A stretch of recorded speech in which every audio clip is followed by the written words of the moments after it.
हाँ जी।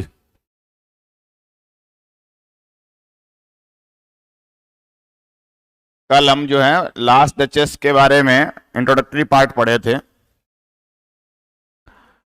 पोएम कब कंपोज हुआ और इसका जो स्ट्रक्चर है, आइम्बिक पेंटामीटर, राइम्ड कपलेट्स हैं, ओपन कपलेट क्या होते हैं, इंजैम्ड कपलेट्स क्या होते हैं, सारी बातें कल आप समझे थे। थोड़ा सा फटाफट आप रिकॉल करें। अब ब्राउनिंग का लाइफ टाइम बताओ।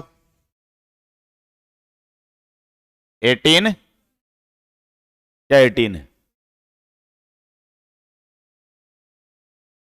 1812 टू 1889। कौन सी एज का पोएट है? विक्टोरियन एज का पोएट है। और कौन सी लिटरेरी फॉर्म या जोनर के लिए स्पेसिफिकली इसको पहचान है? ड्रामेटिक मोनोलॉग के लिए। ड्रामेटिक मोनोलॉग क्या होता है इसकी बात पर आज करेंगे। वैसे ड्रामेटिक मोनोलॉग जो हमारे जो पोइट्री के तीन बड़े कैटेगरी हैं, टाइप हैं, उनमें से किससे बिलोंग करता है? लिरिक पोइट्री से बिलोंग करेगा। पोएम कंपोज कब किया गया था? The poem was composed. तो आपको तो बोलना कुछ ना कुछ। कंपोज कब हुआ था? जवाब क्या है? Not non. इसका डेट जानकारी अवेलेबल नहीं है, कब लिखा गया इसकी हमारे पास जानकारी उपलब्ध नहीं है। It was published in 1842। In which volume? Dramatic lyrics. और ड्रामेटिक लिरिक्स है वो किस सीरीज का हिस्सा है? Bells and pomegranates. बड़ी अजीब सा नाम है। बेल माने क्या होती है? घंटी। और व्हाट इज पोमेग्रेनेट माने क्या होता है? पोमेग्रेनेट का मीनिंग क्या है? अनार। अब क्या घंटियां और अनार क्या नाम रख दिए पता ही नहीं। तो कई बार से अजीब नाम रख देते हैं, बेल एंड पोमेग्रेनेट्स, घंटी और अनार। तो ऐसे घंटियां और अनारों वाले इसमें छप गया है सब का ये काम। अच्छा जी। पोएम का जब ये पहला जो एडिशन आया था 1842 में, इसमें इसका टाइटल क्या था? बोलो। इटली। तब नया सवाल है, इसका जो प्रेजेंट में जो टाइटल यूज करते हैं पोएम का, माय लास्ट डचेस, फिर ये टाइटल कब आया?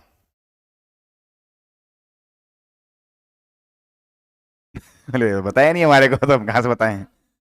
सही कह रहे, बताया नहीं आपको भाई। हमारे पास तो ये जानकारी लिखी है इन द फर्स्ट एडिशन। पहला एडिशन तो कौन सा हो गया? 1842 वाला। इस पहले एडिशन में तो इसका जो टाइटल है, जो कि लिखा भी है, ये पहला एडिशन कौन से वाला? ड्रामेटिक लिरिक्स वाला जो था, इसमें तो इसका जो टाइटल है वो मियरली, केवल मात्र क्या लिखा हुआ मिलता है? ओनली इटली लिखा मिलता है। तो हमारा जो वर्तमान में जो टाइटल है माय लास्ट डचेस, ये कब आया रहा है? तो देखो, ये टाइटल आया था इन 1849, इसके 7 साल बाद। मैं ये बात बताई नहीं है, इसका आप नोट कर लें, इसमें लिखी भी नहीं है, तो we should write down here.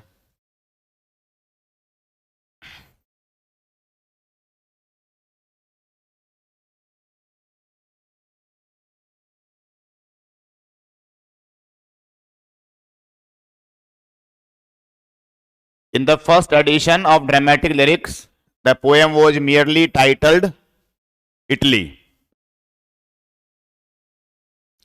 Its current title, जो वर्तमान में है, its current title, My Last Duchess, My Last Duchess,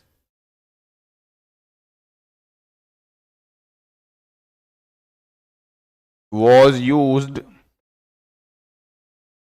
in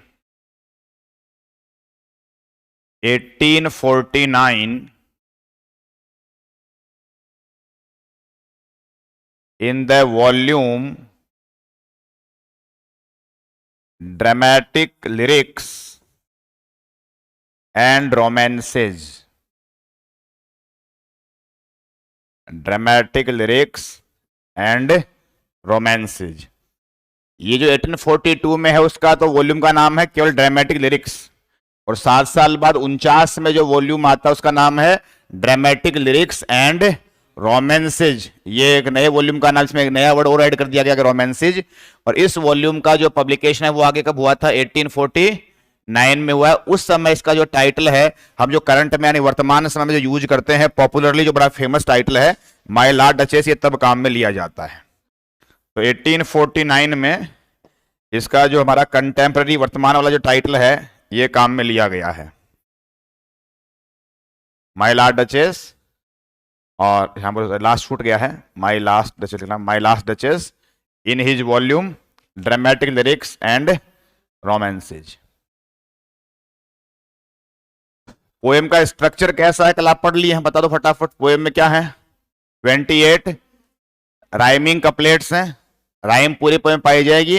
rhyme हमें ऐसे फील नहीं होती है बोलते समय पढ़ते समय, उसका कारण कल समझाया था कि इसमें जो कपलेट्स हैं वो कैसे कपलेट्स हैं?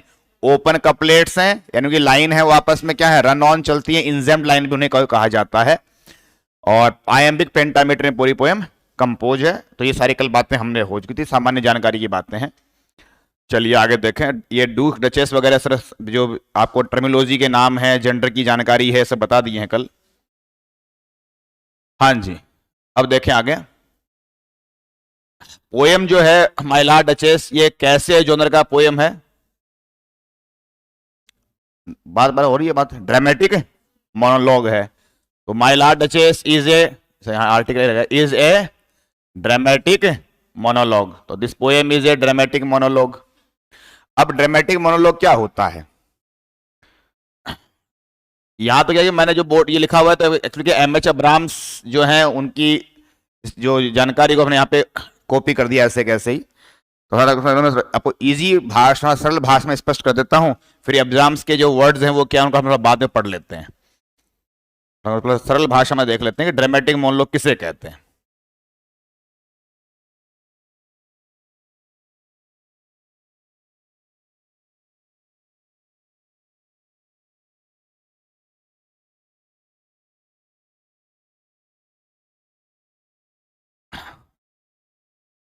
देखो ड्रामेटिक मोनोलॉग नाम में दो शब्द हैं, एक ड्रामेटिक और एक मोनोलॉग है। दोनों में से कीवर्ड कौन सा है? कल मैं शायद कुछ बता भी रहा था आपको, ड्रामेटिक लिरिक्स और लिरिकल बैलेड्स और ऐसे कुछ नाम आए थे ना, तो बताया भी था कि दो वर्ड अगर हमारे पास है तो उनमें से एक एडजेक्टिव है एक नाउन है, तो प्रधानता हेड किसका होता है? नाउन का। तो दोनों वर्ड्स में कन्फर्म है कि इसकी वैल्यू ज्यादा किसकी है? मोनोलॉग वर्ड की ज्यादा हमारे पास प्रधानता देखी जाएगी। और इस मोनोलॉग के हम साथ में पहले क्या एडजेक्टिव यूज कर दिए हैं? ड्रामेटिक एडजेक्टिव से हमने और यूज कर दिया है।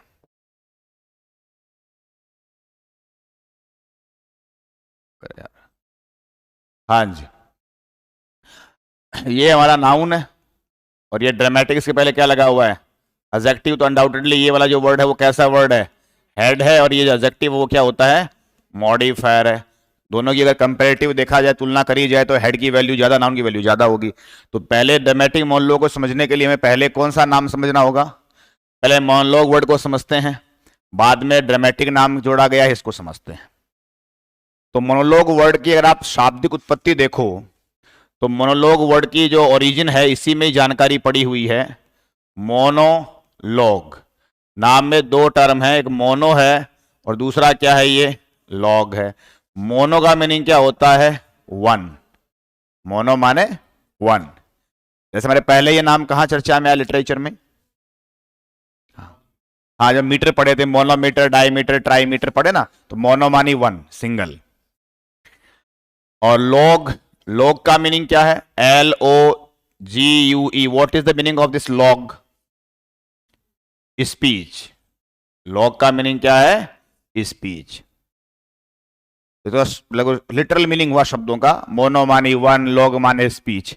जैसे हमारे पास वर्ड चलता है डायलॉग, मोनोलॉग की भांति ही। ये तो आपने हो सकता है कम सुना वर्ड हो, पर ये आपने काफी सुना हुआ नाम है। कौन सा नाम सुन रखा है? डायलॉग। डायलॉग नाम कैसे बना? ऐसे ही, डाई और लॉग। डाई का मीनिंग क्या होता है? टू। डाई माने दो, और वही लॉग, लॉग माने क्या हो जाएगा? स्पीच। तो जहां स्पीच कितने बंदों के बीच में होता है? दो के बीच में, तो क्या हो रहा है? डायलॉग, जिसको हिंदी में क्या कहा जाता है? संवाद कहा जाता है। हिंदी में नाम क्यों पड़ा संवाद? अपन हिंदी का ज्ञान देखें, हिंदी में संवाद नाम क्यों पड़ा? जैसे ऐसे है ना, जैसे वर्ड के डिवीजन की, ऐसे dialogue, monologue, one speech, two speech, ऐसे हिंदी में इसका कोई करो विभाजन।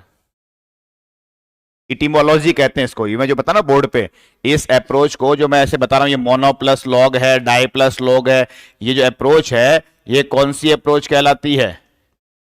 इटिमोलॉजिकल अप्रोच कहलाती है। का नाम क्या होता है? इटिमोलॉजी आपसे पूछी जा रही है। इटिमोलॉजी का मीनिंग होता है व्युत्पत्ति विज्ञान। तो व्युत्पत्ति में उत्पत्ति, मान लो ओरिजिन, तो इटिमोलॉजी का सीधा सीधा मीनिंग होता है ओरिजिन ऑफ वर्ड। स्टडी मान लो, द स्टडी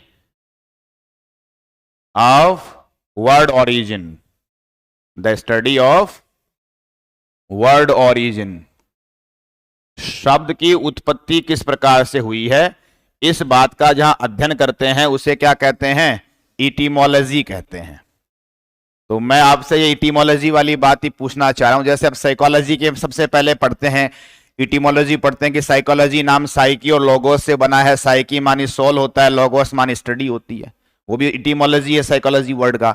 ऐसे ही हमने ये मोनोलॉग का इटिमोलॉजी देखा है, मोनो माने वन, लॉग माने स्पीच, डायलॉग का टू हो गया, और ये आगे वही आ गया। ऐसे हिंदी में मैं पूछ रहा हूं कि हिंदी में संवाद नाम का इटिमोलॉजी कैसे है? अपना टॉपिक हिंदी तो नहीं है, लेकिन मैं ऐसे आपका बीच बीच में ज्ञान देख लेता हूं कि आपके पास क्या सामान्य ज्ञान है। आपको हिंदी में संधि और समास क्यों पढ़ाए जाते हैं? बेसिकली इसका मूल कारण ये होता है कि हिंदी में आप शब्दों की इटिमोलॉजी को समझ पाएं। शब्द की उत्पत्ति कैसे हुई, किन किन शब्दों के मेल से वो शब्द बना हुआ है, वो सारी आपको समझ विकसित करने का मूल उद्देश्य है। और बाकी संधि समास का कोई विशेष थोड़ी इंटरेस्ट आता पढ़ाने में। संधि में वो ई हो गया, छोटा हो गया, री हो गया, व्यंजन हो गया, रयादी फयादी, उसका कोई क्या मतलब नाटकबाजी है? वो शायद नाटकबाजी का मूल उद्देश्य इतना सा ही है। उद्देश्य क्या उसके पीछे, क्या सिखाना चाहते हैं आपको? शब्दों की उत्पत्ति कैसे हुई ये सिखाना चाहते हैं। तो फरमाइए, संवाद का आप चलो इसको विच्छेद करो ऐसे, सम और प्लस वाद। जो संवाद हुआ तो सम और वाद का क्या भावार्थ निकलेगा? सम माने क्या? समान। ये जो पूरा सम होता है ना, ये इसमें हलंत नहीं आता, ये होता है सम मानी समान। इसका तो मीनिंग समान बराबर वाला है, इक्वल वाला है। ये सम में हलंत लगाया हुआ है, तब क्या भाव होता है? ये हलंत वाला यहां जाके ऊपर अनुस्वार के रूप में कन्वर्ट हो गया। तो ये पूरा होता तो अनुस्वार नहीं बनता। ये तो समझ में आता है ना आपको? ऊपर अनुस्वार बनाते हैं तो वो आधा न होता है, आधा में होता है, तब बनता है। तो इसमें ये हलंत लगा हुआ है। तो ऐसे हलंत वाले का मीनिंग क्या होता है? सम। जो संवाद में है वही संप्रेषण में है। यही कहानी इसमें संप्रेषण में भी है, से सम, और ये धन प्रेषण, ये सम इसमें है। संवाद, संप्रेषण, कोई आइडिया? दो लगते हैं आपको तो ऐसे। चलो कुछ ठीक है, तो कुछ तो लगता है, वो भी ठीक है। हाँ, नहीं वो तो बातचीत आप संप्रेषण के लिए बता रहे हो, मैं तो केवल सम, अकेले सम की बात कर रहा हूं। कोई बात नहीं, सम का मेरे से इसका बेसिक मीनिंग होता है आदान प्रदान। सम का मतलब क्या होता है? आदान प्रदान, लेन देन, टू वे सिस्टम। अब कंफर्म अगर आदान प्रदान होगा तो कितना होगा? दो होंगे तभी होगा आदान प्रदान, अकेले में आदान प्रदान तो होना नहीं है। तो आदान प्रदान होने के लिए कितने मेंबर चाहिए? दो चाहिए। तो जो अंग्रेजी का नाम है डाई, उसमें तो संख्या का वैल्यू है। जो अंग्रेजी के नाम है मोनो और डाई, यहां तो डायरेक्ट संख्या की कहानी हो रही है। और जो हिंदी का सम है, सम में संख्या का भाव नहीं है। सम वाले में बेसिकली इसका जो लेन देन गतिविधि का भाव है, इसमें एक्शन इंपॉर्टेंट है और यहां वाले नंबर इंपॉर्टेंट, इतना ही फर्क है। पर बातें आखिर में वहीं पहुंच जाएंगी कि अगर एक्शन, जो गतिविधि अगर आदान प्रदान की, लेन देन की है, तो उसमें कितने मेंबर चाहिए? दो कम से कम चाहिए। तो सम, और फिर यह है प्रेषण। व्हाट इज प्रेषण? भेजना। प्रेषण मतलब भेजना होता है। प्रेषक माने भेजने वाला व्यक्ति। तो जब कोई विचारों को या किसी भी चीज को ऐसे दो के मध्य आदान प्रदान करते हैं, भेजा जाता है, तो उसे क्या कहते हैं? संप्रेषण कहते हैं। ऐसे दो के मध्य जब क्या चलते हैं? वाद चलता है। वाद का मतलब क्या होता है? वाद का कई अलग अलग अर्थ होता है। यहां बड़े जो बिल्कुल न्यूट्रल भाव में वाद का मीनिंग होता है विचार। वाद का जो न्यूट्रल मीनिंग होता है वो क्या होता है? विचार। फिर वाद से बना है विवाद, संवाद, प्रतिवाद, ऐसे सारे जो है वाद से निकले हुए शब्द पाए जाते हैं। चलो ठीक है, तो ज्यादा कुछ हिंदी ज्ञान ज्यादा हो गया, अब तो अंग्रेजी वाले ज्ञान में आ जाते हैं। तो हमारे पास जैसे ये शब्द है मोनोलॉग और डायलॉग, दो शब्द पाए जाते हैं। इनमें मोनो माने वन है और लॉग माने क्या है? स्पीच है। तो मोनोलॉग में एक बंदा ही क्या करें, यहां जो वन है अभी वन का मैंने क्या, एक आदमी होगा, एक व्यक्ति होगा, और वही सारा क्या करेगा? पूरी बातों को कम्युनिकेट करेगा, वही सारी बातें बताएगा। इसलिए मोनोलॉग से हमें सबसे जो पहली बात समझ में आई, वो पहली बात क्या समझ में आई? इसमें क्या पाया जाएगा? सिंगल स्पीकर पाया जाएगा। इसमें क्या पाया जाएगा? सिंगल स्पीकर पाया जाएगा। अगली बात, अगर सिंगल स्पीकर है तो क्या सुनने वाला भी होगा या नहीं होगा, या अकेला बोलने वाला ही होगा केवल? तो इस वर्ड में कहीं इस वाली बात का विचार नहीं है, पर ये फिर हमें नई एक्स्ट्रा बात ध्यान रखनी होती है कि जो मोनोलॉग होता है इसमें हमारे पास सिंगल स्पीकर होता है, लिसनर भी होता है कि नहीं होता है? तो लिसनर भी होता है, पर लिसनर इसमें कैसा रहता है? साइलेंट मोड में रहता है। लिसनर कैसे मोड में होता है? साइलेंट मोड में होता है। अब बता दो बीच में कहानी, वो हमारा मेन टॉपिक की बात नहीं है। इससे मिलता जुलता हमारे पास एक और कॉन्सेप्ट पाया जाता है, उसे कहते हैं सॉलिलक्वी। इससे ही मिलता जुलता सा एक दूसरा कॉन्सेप्ट है, लिटरेचर में आता है, उसे क्या कहा जाता है? सोलिलक्वी कहा जाता है। सोलिलक्वी में क्या होता है? इसकी उत्पत्ति कैसे बनी? वही सोलो, सोली का रूट है वो क्या है? वो है सोलो। सोलो मानी भी क्या होता है? वन, सिंगल, वही अकेला। जैसे आप स्कूल कॉलेज में कई परफॉर्मेंस होती हैं, वहां कहते हैं सोलो डांस है, सोलो सॉन्ग गाया जा रहा है, तो सोलो का मीनिंग एकल गान। सोलो सॉन्ग मानी एकल गान है, सोलो डांस मानी एकल नृत्य है, तो सोलो का मीनिंग अकेले से ही होता है। तो मोनो मानी भी अकेला का भाव होता है, सोलो मानी भी अकेला का सेंस होता है। और फिर दूसरा वर्ड है ये लोक्वी। लोक्वी का जो मीनिंग है ये एल ही है, लोक्वी, और लोक्वी का मीनिंग अगेन क्या है? वही स्पीच है, वही बोलना है। चलो फिर थोड़ा बीच में फिर थोड़ा दाएं में भटकाते हैं। ये बताओ इस लोक्वी और लोग में कोई संबंध भी है क्या आपस में? इस लोक्वी में और इस हमारे शब्दों में कोई संबंध है क्या? लॉग में और लोक्वी में एनी कनेक्टिविटी? लोग माने भी हमने स्पीच कह दिया, लोक्वी माने भी स्पीच बता रहा हूं। चलो ठीक है, आपको एटिमोलॉजी बहुत कमजोर है आप अंग्रेजी में। ये लोक्वी और लॉग एक ही कहानी है, लोक्वा है। बेसिकली मूल में होता ही लोक्वा है, ये एक्चुअल था लोक्वा। लोक्वा का मीनिंग होता है स्पीच। फिर लोक्वा जो है ये चेंज होता है लॉग में। ये जो क्यू है, ये क्यू किस में चेंज हो गया? जी में। आगे वो यू है, वो यू ही है। वो स्पेलिंग में कहीं उसको ए ई बन जाता है, कहीं आई बन जाता है, कहीं ए बन जाता है। जैसे हिंदी में तुम्हारे वो संधि बंदी होती है, तो उसमें ध्वनि में क्या होते हैं?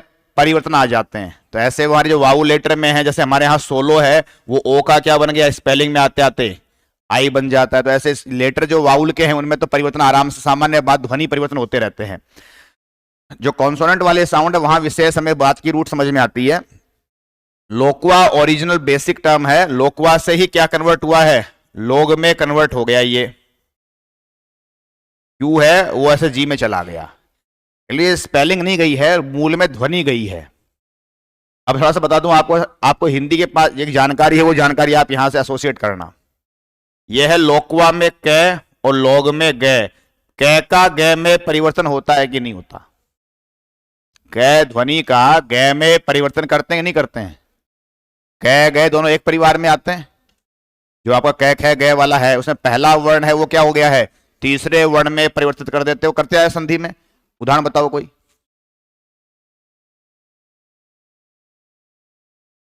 हाँ, जैसे वागीश आप पढ़े संधि में पढ़ाते ना, वागीश, तो वागीश में क्या पाते हो, वाक और ईश, तो ये ऐसे क है, वो क ऐसे जब इसके साथ संधि में गया तो क किस में आ गया, ये ग में आ गया। ये क और ग है वही है हमारा, ये कई है, ये क्यू का ध्वनि है वो क्या क है, लॉक, लॉक बिकेम लॉग। तो ये आपका जो सोलकवी का लोकवा कह दो, और चाहे यहां वाला डायलॉग वाला मोनोलॉग वाला लॉग कह लो, स्पेलिंग में दो अलग अलग बात दिख रही हैं, बेसिकली ओरिजिन में एक ही चीज है ये। अब एक चलो और बताते हैं जानकारी। Governed catch a falling star पढ़ा है poem, governed catch a falling star poem की लैंग्वेज के बारे में क्या जानकारी आपको याद है? Governed catch a falling star poem की लैंग्वेज कैसी थी, इस प्रकार की भाषा का उसमें प्रयोग होता है? पढ़ा रखा, बता रखा, बताओ, बता रखा, वो नाम सुनना चाहते हैं आपसे। और उसमें कहीं ना कहीं जो बात चल रही है उसका कोई ना कोई संबंध इस बात से है, जो भी बात चल रही है इससे कहीं ना कहीं उसका कोई ना कोई कनेक्टिविटी भी है। हाँ, क्या है? अरे कोलोक्वियल नहीं, उच्चारण तो ढंग से मुझे सुना चुके हैं, कोई बात पढ़ी हुई है ना, उसके बाद भी आप प्रोनाउंसिएशन को सुधारे नहीं है। इट इज कोलोक्वियल, ये को नहीं है, क है, ये क्या है, ये कोलोक्वियल है। ये वो जो governed catch a falling star है उसकी जो भाषा है वो कैसी है, कोलोक्वियल है, आम बोलचाल की, जैसे हम दिन रात बातचीत, जैसे अभी मैं तुमसे क्लास में बातचीत कर रहा हूं ना, ये कोलोक्वियल भाषा ही है। अरे यार क्या तुम्हें कितनी बार बता दिया, क्या हर कुछ ऐसे बक देते हो, ये कोलोक्वियल लैंग्वेज ही होती है। अरे तेरे अपने ऐसे करवा ली ना, ये कोलोक्वियल लैंग्वेज ही है। तो मैं जो कम्युनिकेट, मेरा जो भाषा है वो कोलोक्वियल भाषा ही है, मैं कभी इससे ऊपर नहीं बोलता हूं। हाँ जी, ये कोलोक्वियल का मीनिंग होता है बोलचाल में, जैसा हम सामान्य बोलचाल में करते हैं। तो ये देखो ये कोलोक्वियल नाम कैसे बना है, ये है कौ और ये हमारा है लोक्वाई है, फिर ये जो जुड़ते हैं तो ये एल स्पेलिंग में डबल हो जाते हैं, तो को और लोक्वा से बना है। को का मीनिंग होता है वही सम वाला, साथ साथ, जैसा दो व्यक्ति आपने वही जैसा वो संवाद में होता है, संप्रेषण में होता है, वो वाला शब्द हमारे काम आता है। तो मेरा इंटरेस्ट ओनली हाँ इस लोक्वा में ही है, ये लोक्वा वही सोलकवी में लगा हुआ है, वही कोलोक्वियल में लोक्वा लगा हुआ है, वही स्पीच की कहानी बोलचाल की बातें हैं। चलो ठीक है, तो लोक्वा की कहानी आपको 2-4 वर्ड देखे आपने।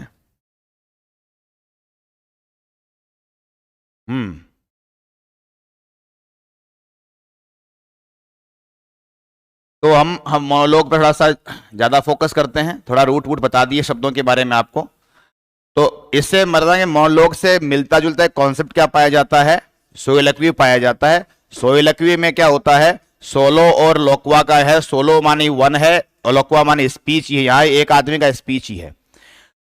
तो फिर प्रश्न आता है सब इनमें दोनों फर्क क्या हुआ, मोनोलॉग में भी एक आदमी का स्पीच है, यहां भी एक का स्पीच है, तो फर्क ये होता है सोलकवी में कोई भी क्या नहीं होता है, लिसनर नहीं होता है। अकेला व्यक्ति बोलेगा तो खुद ही बोलेगा, खुद ही सुनेगा, सारा खुद नहीं करना है। तो इसके लिए हम इसलिए आसान भाषा में, इसको सरल भाषा में ऐसे कहते हैं, what is soliloquy, speaking to oneself, खुद से ही बातें करना, खुद ही बोलो खुद ही सुन लो। तो इसको बहुत सरल भाषा में छोटे शब्दों में इसका आसान जवाब क्या होता है, स्पीकिंग टू वन सेल्फ होता है, खुद से बातें करना। हिंदी में कह देते हैं इसको एकालाप, एकालाप, अकेला आदमी आलाप, आलाप का मीनिंग है वार्तालाप वाला ही, वार्तालाप माने बातचीत। तो एकालाप है एक आदमी और बातचीत करता है, खुद से ही कहता है, बातें करता है।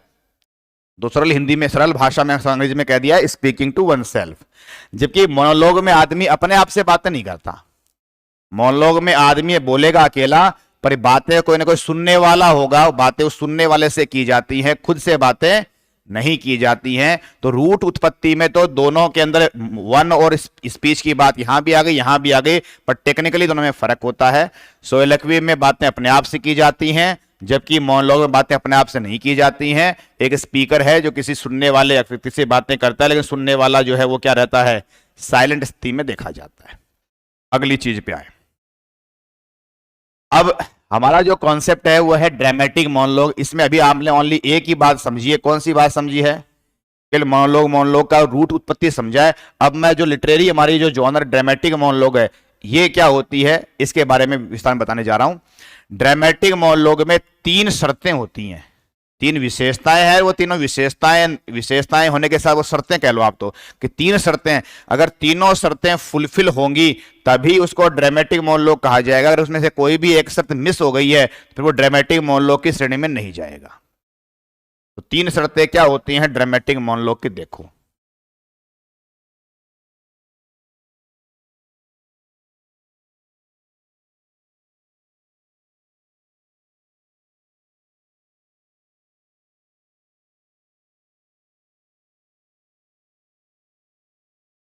थ्री इसेंशियल फीचर्स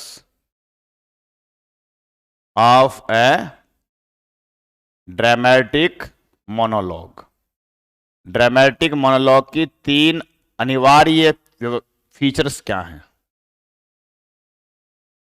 एसेंशियल मानी अनिवार्य, आवश्यक हैं तीनों ये होनी। उसमें क्या तीन एसेंशियल फीचर हैं? फीचर नंबर एक तो अभी देखी जो आपने, इसमें क्या होगा? A single speaker. इसमें एक सिंगल स्पीकर होगा। अब सुनना, अब शर्त आ रही है, ये तो भी कोई खास बात नहीं, तो पुरानी वाली बात ही है। मोनोलॉग का शाब्दिक अर्थ सिंगल स्पीकर। विशेष शर्त आ रही है, जो सिंगल स्पीकर होगा वो कभी भी पोएट स्वयं नहीं होगा। जो सिंगल स्पीकर होगा वो कभी भी क्या नहीं होगा? पोएट खुद नहीं होगा। जैसे आप पीछे पोएम पढ़े हैं, वेस्टविंड पोएम पढ़े हैं, वेस्टविंड में पोएम में स्पीकर है कि नहीं है? आई आई करेगा, वो आई मी माई है, पर वो कौन है? वो पोएट खुद है वो। या डैफोडिल्स में आपने देखा आई मी माई करने वाले स्पीकर हमारे पास है। वो आई मी माई कहने वाला कौन है? जब मैं परेशान होता हूं और अपनी काउच पे लेटा होता हूं, मेरे दिल में वो क्या कहते हैं, पुराने मेमोरीज वाली बातें आ जाती है, वो सारी बातें कौन बोल रहा है? वो पोएट खुद बोल रहा है। तो हमारे जो पोएम में आप पीछे ब्लाइंडनेस वाली पोएम आप पढ़े हैं, अभी जो भी हम पीछे पोएम पढ़े हैं, उन पोएम में अगर कहीं पर भी आई मी माई है तो वो आई मी माई कौन है? वो पोएट स्वयं है। या तो पोएम में आई मी माई आया नहीं है। अगर पोएम में आई मी माई का कहीं प्रयोग हुआ है, मैं मेरा मुझे, तो वो किसके लिए हुआ है? पोएट खुद के लिए हुआ है। अब आप एक बार अपने टेक्स्ट देख लो, इस पोएम में भी आई और मी और माई का प्रयोग तो मिलेगा। हमारे इस पोएम में भी जैसे आप यहां पे देख सकते हैं, दैट इज माई लास्ट, हमारे टाइटल में ही लिखा है माई लास्ट डचेस। पोएम के टाइटल में क्या लिखा हुआ है? माई लास्ट डचेस है। यहां जैसे हमारे पास लिखा पड़ा ये माई लास्ट डचेस, यहां पे भी लिखा आई कॉल। पूरी पोएम आप जगह जैसे आई है, आई बार बार आई पाएंगे। ये आई जो है ये स्पीकर तो होना ही है, पर ये आई पोएट खुद नहीं है। ये है वो पोएट स्वयं नहीं है। तो हमारी ये जो अहम शर्त है ड्रामेटिक मोनोलॉग की, कि पोएम में सिंगल स्पीकर होगा, but not the poet himself, परंतु ये पोएट स्वयं नहीं होगा। सिंगल स्पीकर होना चाहिए, परंतु वो पोएट ने खुद ने नहीं होना चाहिए। तो उसको दूसरे शब्दों में कह सकते हैं, अगर पोएट खुद नहीं होगा तो क्या करता है? पोएट किसी न किसी को इजाद करता है, क्रिएट करता है, यानी इन्वेंटेड कह सकते हैं। तो हम यहां पे क्या कहेंगे कि इसमें क्या पाया जाता है? अब इसमें नया एन इन्वेंटेड सिंगल स्पीकर होगा। अब इसमें नया वर्ड में क्या घुसा दिया कि यहां सिंगल स्पीकर है वो क्या है? इन्वेंटेड है, यानी पोएट ने रचा है, क्रिएट किया है। तो ये वाली बात का जवाब आ गया है कि पोएट स्वयं नहीं होता है, यानी the single speaker should be the invented one, that should be A created one. जो पोएट ने खुद ने अपने पोएम के लिहाज से गढ़ा है, क्रिएट किया है, तैयार किया है, वो स्वयं खुद नहीं होता है। पहली शर्त हो गई। दूसरी शर्त, पोएम में क्या पाया जाएगा? साइलेंट लिसनर होगा। लिसनर भी हो सकता है, लिसनर्स भी हो सकते हैं। एक होना तो स्पीकर हमेशा एक ही होगा। स्पीकर है वो तो अभी 50 तो एक साथ बोलने से रहे, इसलिए बोलने वाला आदमी तो हमेशा कितना होगा? नाम ही सिंगल है, मोनो का भाव ही कितना है? एक से ही है, अतः ये तो कभी एक से अधिक होगा नहीं। पर सुनने वाला हमेशा एक ही आदमी होता आवश्यक नहीं है। श्रोता एक भी हो सकता है, ज्यादा भी हो सकता है। तो लिसनर है वो साइलेंट लिसनर भी हो सकता है, साइलेंट लिसनर्स भी हो सकता है। अब लिसनर के लिए वर्ड क्या क्या हो सकते हैं वो सुन लीजिए। लिसनर लिखा हो सकता है, या क्या लिखा हो सकता है? हीरर लिखा हो सकता है, या वाउचर में हीरर्स लिखा हो सकता है। इसके अलावा और क्या वर्ड हो सकता है? एड्रेसी हो सकता है। एड्रेसी मानी जिसको संबोधन किया जाता है। तो एक है तो एड्रेसी, और ज्यादा है तो क्या हो जाएंगे? एड्रेसीज। तो जो पॉपुलर टर्म है वो तो हमारा क्या कहा जाता है, सिंगल स्पीकर है, साइलेंट लिसनर है, ये अधिक लोकप्रिय भाषा में कहते हैं। थोड़ा उसको अगर उलझाना होता है तो वो एड्रेसी के, सॉरी लिसनर के स्थान पे एड्रेसी नाम दिखा देता है। तो एड्रेसी बहुत नया क्लिष्ट वर्ड नहीं है, सुनने वाला जो व्यक्ति उसे क्या बोलते हैं, एड्रेसी कहा जाता है। बोलने वाला फिर क्या हो जाता है, अगर एड्रेसी यहां नाम यूज करते हैं तो इसके काउंटर फिर यहां क्या वर्ड यूज कर देते हैं, एड्रेसर कर देते हैं। एड्रेसर, ओआर लगाने वाले है, एड्रेस करने वाला। जैसे अभी क्लास में मान लो मैं एड्रेसर हूं और आप लोग सुन रहे हैं तो आप लोग क्या हो जाएंगे, एड्रेसी हो जाएंगे। तो हमारे पोएम में दूसरी शर्त ये होती है ड्रामेटिक मोनोलॉग की, साइलेंट लिसनर एक भी हो सकता है, ज्यादा भी हो सकता है। अब अगला बिंदु आता है कि सर अगर वो लिसनर साइलेंट ही है तो फिर हमें मालूम कैसे पड़ेगा। अगर लिसनर पोएम में, पूरी पोएम में बोला ही नहीं है तो फिर आपको ऐसे सपना कैसे आएगा कि साहब वहां कोई मौजूद है। तो हमारे को उसकी मौजूदगी के हिंट की दिए जाते हैं, बीच बीच में ऐसे हिंट आएंगे। जो स्पीकर है उसकी बोलने की जो शैली है, उसके जो बोलने का अंदाज है, ऐसी कुछ एक्टिविटी वो स्पीकर अपनी बातों से कहेगा कि हमें ऐसे संकेत मिलेंगे कि somebody is present there to listen his words, कोई न कोई व्यक्ति वहां इसकी बातों को सुनने के लिए मौजूद है। इस बात का हमें एहसास करवाया जाता है हिंट के द्वारा, या क्लूज दिए, हमें ऐसे क्लू दिए जाते हैं, संकेत दिए जाते हैं। ये बोलेगा तो है नहीं, इसी के बातचीत से हमें ऐसे संकेत मिलेंगे। तो इसमें साइलेंट लिसनर होता है and his presence is denoted by hints और clues, और इसकी जो मौजूदगी है वह हमें डिनोट की जाती है, दर्शाई जाती है हिंट्स के द्वारा या किसके द्वारा, क्लूज के माध्यम से। तो हमें ऐसे कुछ संकेत दिए जाते हैं, कुछ हिंट दिए जाते हैं।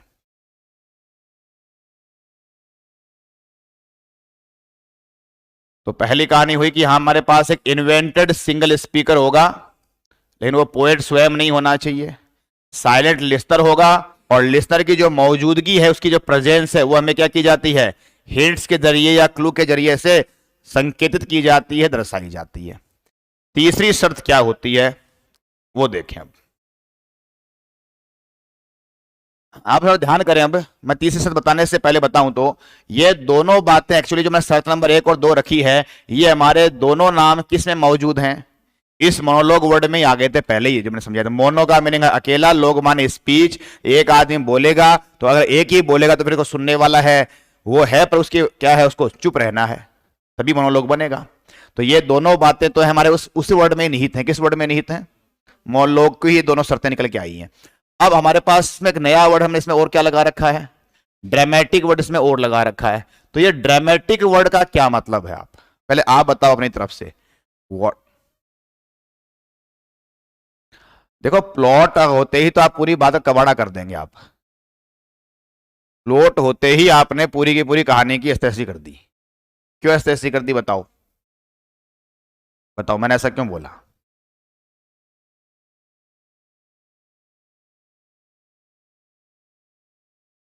नहीं चलो, ये एक बात वाले जवाब एक साथ आते हैं, सभी का जवाब एक साथ, या ड्रामा हो गया फिर तो। वो तो यार प्लॉट है फिर तो ड्रामा हो गया, तब सभी एक साथ बोले ऐसे धम से ना। पोएट्री में भी, पोएम में भी क्या हो सकते हैं, प्लॉट हो सकता है। मैं कल ही आपको समझाया था, कल ही आपको मैंने एक बात समझाई है, पोएट्री के हमने 3 कैटेगरी बनाए। क्या क्या बनाए, लिरिक पोएट्री, ड्रामेटिक पोएट्री और नैरेटिव पोएट्री।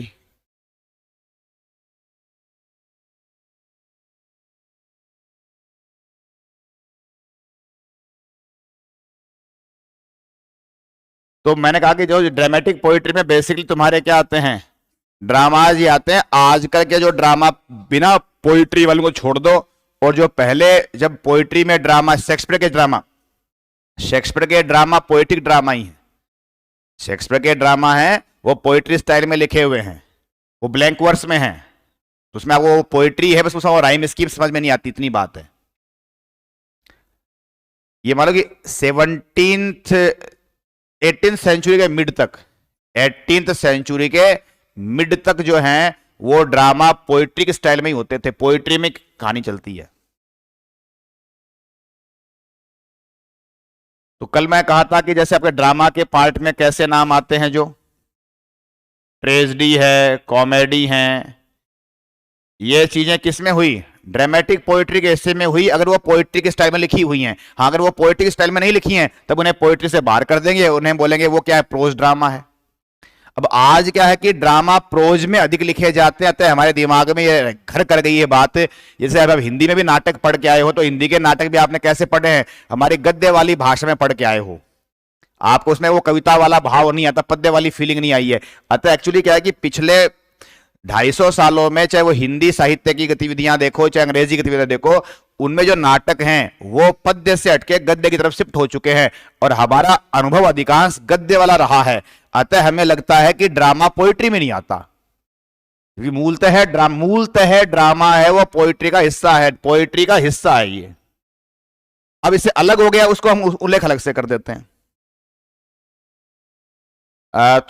सब आप एमए तो किए ही हैं, तो एमए आप किए हैं, तो एमए में आपके एक पेपर चलता था क्रिटिसिज्म। क्या फालतू फालतू बातें करता है हमसे, क्यों हमारी ऐसे करवा रहा है, एमए की बातें कर रहा है, क्यों गड़ी मुर्दी खड़वा रहा है। वो तो ये तो नाम तक याद नहीं है, क्या तो पेपर था और क्या नहीं था, फोरम भी किसने भरा था ये याद नहीं है। हाँ जी, अब कुछ याद है, तो एक पेपर हुआ करता था आपके एमए के दौरान, क्रिटिसिज्म का पेपर, एमए फाइनल में चलता है, हर जगह एमए फाइनल में होता है, प्रीवियस में कहीं नहीं आता है। एमए फाइनल ईयर में आपके पेपर होता है क्रिटिसिज्म का पेपर, कोई हानि कर रहा है, चलता था। चलो, तो इसमें आपके अरिस्टोटल एक क्रिटिक आया था, अरिस्टोटल का पहला अधिकांश जगह पाया जाता है वो, ये कोई सी यूनिवर्सिटी के सिलेबस से आप पढ़ा के आए हों। तो कौन सी रचना पढ़ाई जाती है अरिस्टोटल की, अरिस्टोटल की कौन सी राइटिंग पढ़ के आते हैं, पोएटिक्स पढ़ के आते हैं आप। और थोड़ा सा और आगे बताओ, इस अरिस्टोटल की पोएटिक्स में किस चीज के बारे में जानकारी बताई गई है, थोड़ा जोर से बताओ, नहीं पढ़ा, क्या बोले, और बार है कहेगा कि इमेजिनेशन को आसपास ही बातें नहीं, इमेजिनेशन की तो हाँ, ट्रेजेडी पूरा पोइटिक्स है वो 90% किसके बारे में है, ट्रेजेडी के बारे में है। तो छोटी मोटी बातें एपिक के बारे में हुई है, नथिंग अबाउट कॉमेडी। जो पोइटिक्स है वो 90% किसके बारे में सेंटर्ड है, ट्रेजेडी के बारे में ही है। ट्रेजिक हीरो क्या होता है, ट्रेजेडी किसे कहते हैं, ट्रेजेडी में प्लॉट्स कैसे कैसे पाए जाते हैं, ये सारी बातें से बताई गई। हुब्रिस क्या होता है, पेरिपेटिया किसे कहा जाता है, सब पोइटिक्स में। बात क्या चल रही है कि मैं यहां से ये बात क्यों करना चाह रहा हूं, अरिस्टोटल की राइटिंग का नाम क्या है, नाम पोइटिक्स ही नाम है, जिसमें कि ट्रेजेडी के बारे में बताया गया है। तो ट्रेजेडी किसका हिस्सा हुआ, पोइटिक्स का हिस्सा हुआ, उसकी रचना का शीर्षक ही पोइटिक्स है। ग्रीक माइथोलॉजी में जो पोइट्री की म्यूज हैं वो 3 म्यूज होती हैं, 3 म्यूजेज ऑफ पोइट्री कही जाती है। 3 म्यूज जो कहलाती हैं, ये 3 शाखाएं तब है 3 म्यूजेज। MUSE म्यूज का मीनिंग होता है देवी टाइप से, जैसे हमारे यहाँ ज्ञान की देवी क्या क्या कही जाती है, वो सरस्वती कही जाती है। ऐसे अलग अलग कल्चर्स में, अलग अलग माइथोलॉजी में अलग अलग वो देवियों के साथ नाम जोड़े जाते हैं। तो ग्रीक माइथोलॉजी में पोइट्री जो है उसकी 3 म्यूज हैं। MUSE म्यूज का मीनिंग अक्सर उसकी पैट्रन गॉडेस कही जा सकती हैं। तो 3 म्यूजेज ऑफ पोइट्री की चर्चा आती है। वो 3 ही नाम क्यों आते हैं, there are 3 branches in that time. Earlier time से ग्रीक लिटरेचर के जमाने से पोइट्री की 3 शाखाएं चल रही हैं। तो मैं अभी सारी किस बात पे बल देना चाह रहा हूं कि जो ड्रामा की जानकारी आपकी है, ट्रेजेडी वगैरह की जानकारी है, वो पोइट्री का हिस्सा ही है। आधुनिक जमाने में 1750 के पश्चात धीरे धीरे क्या हुआ, ये हमारा जो ड्रामा है वो पोइट्री के मामले से दूर होने लगा, और इन्होंने पोइट्री से अलग होते होते ये फिर पूरा तरह से प्रोज में कन्वर्ट हो गया। अब हमारा जो अनुभव, आप लोगों का जो अनुभव, सामान्य अनुभव रहा है, वो बिना पोइट्री का रहा हुआ है, स्पेशली हिंदी के चक्कर में। चलो, अपनी बात क्यों चल रही थी? बात चलने पीछे बात क्या चली थी, वो वाली बात में, हाँ यस, ड्रामा वाली। तो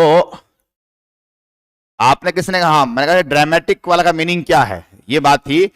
तो इन्होंने कहा ड्रामेटिक का मतलब तो उसमें फिर प्लॉट हो जाएगा। क्या हो जाएगा? प्लॉट हो जाएगा। देखो, ड्रामेटिक पोइट्री में प्लॉट होगा, कंफर्म है।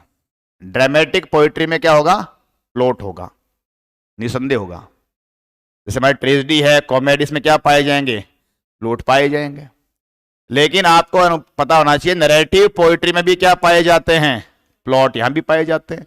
तो नैरेटिव पोइट्री में आप क्या पढ़ते हो? एपिक होते हैं, मॉक एपिक होते हैं और बैलेड्स होते हैं।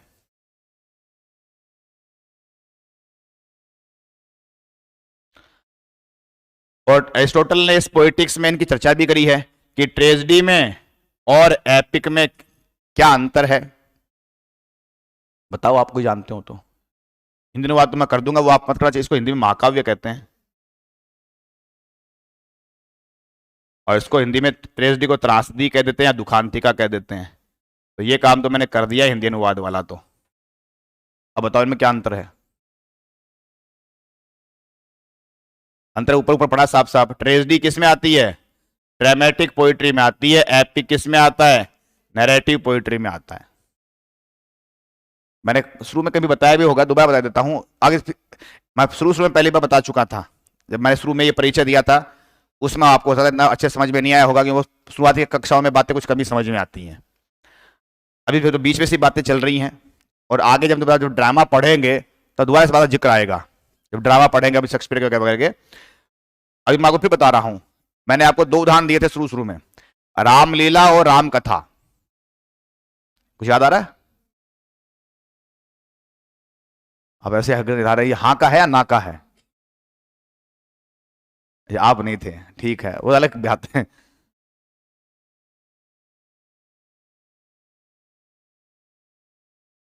रामलीला होती है और ये क्या होती है?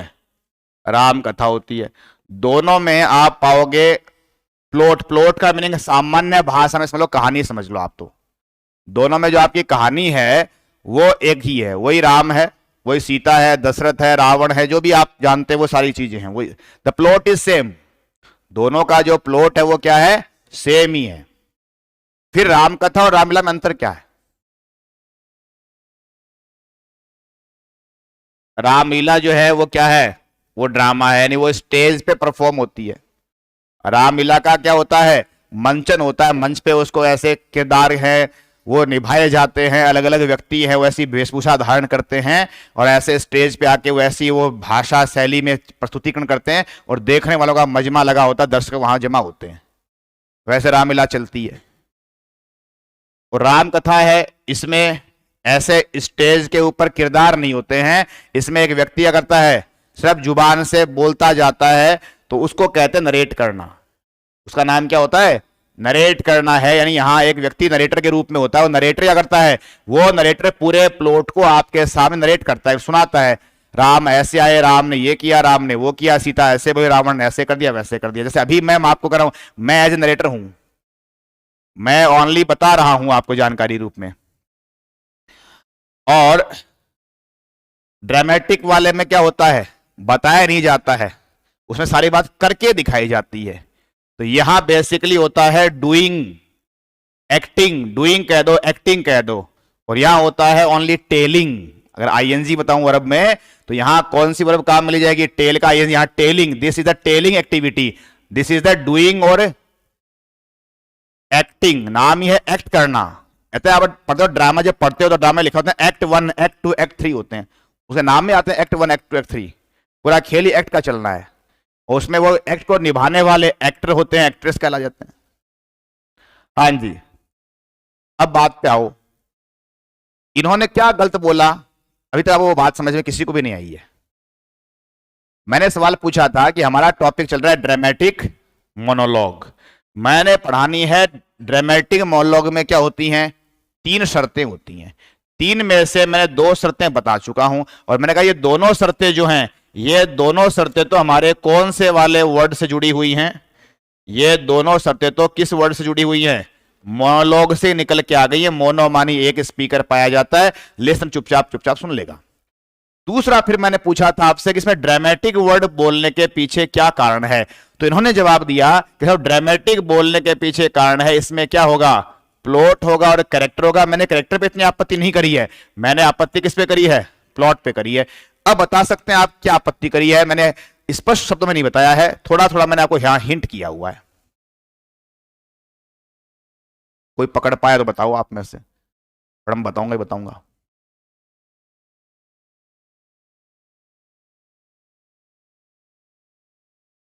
दोबारा बताओ।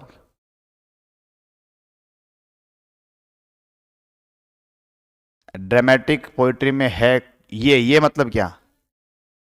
ड्रामेटिक मोनोलॉग किस में आता है तीनों में से? ड्रामेटिक मोनोलॉग इन तीनों में से किस भाग में जाएगा? तो फिर आप यहां के बस बता रहे हैं ये इसमें आता है, तो शायद कहा, मैं तो कल स्पष्ट बता चुका हूं। कल मैं तो साफ साफ बताया हूं कि लिरिक पोइट्री में आपके क्या नाम आते हैं? सॉन्ग है, सोनेट है, ऑड है, एलेजी है, एपिथेलेमिन है, हिम है, और ऐसे मैंने क्या नाम लिखवा रखा है? ड्रामेटिक मोनोलॉग लिखवा रखा ना। हम तो स्पष्ट रूप से कल देखे हैं कि जो ड्रामेटिक मोनोलॉग शब्द है वो किसमें पाया जाएगा? बोलो। लिरिक में आता है। इसी बात की आपत्ति है।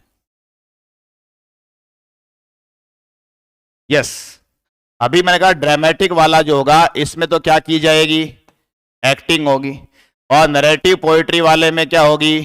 टेलिंग होगी। और लिरिक पोइट्री में क्या होगी? सिंगिंग होगी। इसमें गाया जा सकेगा।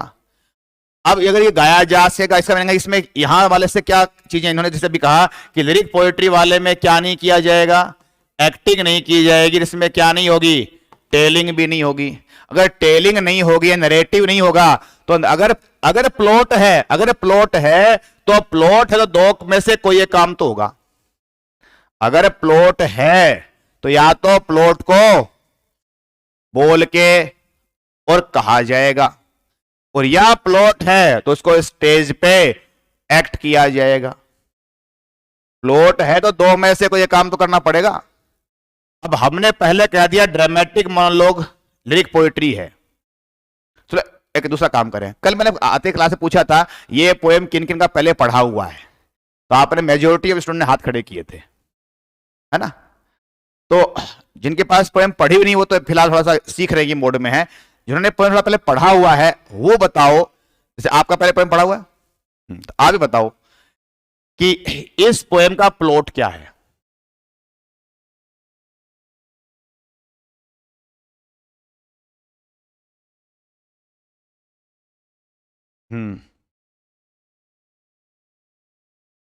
हाँ नहीं, ये तो बात ठीक है, इसमें एक्ट तो नहीं होता। ये लिरिक पोएट्री, इसमें एक्ट तो नहीं होगा, कन्फर्म है। पूरी पोएम हम पढ़ेंगे, इसमें कोई एक्टिंग वाली बात तो है भी नहीं। इसमें कहीं पर भी नहीं लिखा हुआ एक्ट 1 एक्ट 2 पूरी पोएम में कहीं है क्या? नहीं है। तो ड्रामा की स्टोरी तो पोएम है ही नहीं। अब आप बताओ इसमें प्लॉट कहां है? चलो आप बताओ, पहले प्लॉट समझते, प्लॉट होता क्या है? प्लॉट कहते किसको है? What is plot?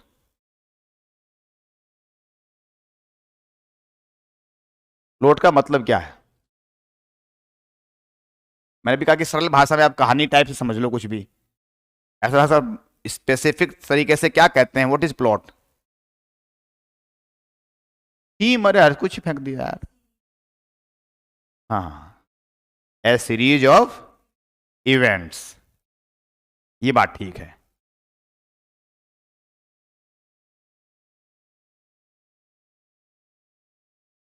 प्लॉट क्या होता है?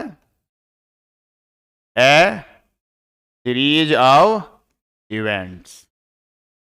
और इसमें कुछ नया जोड़ना चाहेंगे? इतनी बात तो ठीक है। प्लॉट को अगर हिंदी अनुवाद में तो कहते हैं कथानक, पर इससे कोई खास बात अच्छे समझ में नहीं आती हिंदी अनुवाद करने से भी। टेक्निकली सिस्टम में बात समझ जाएगी। प्लॉट का मीनिंग है सीरीज ऑफ इवेंट्स होती है।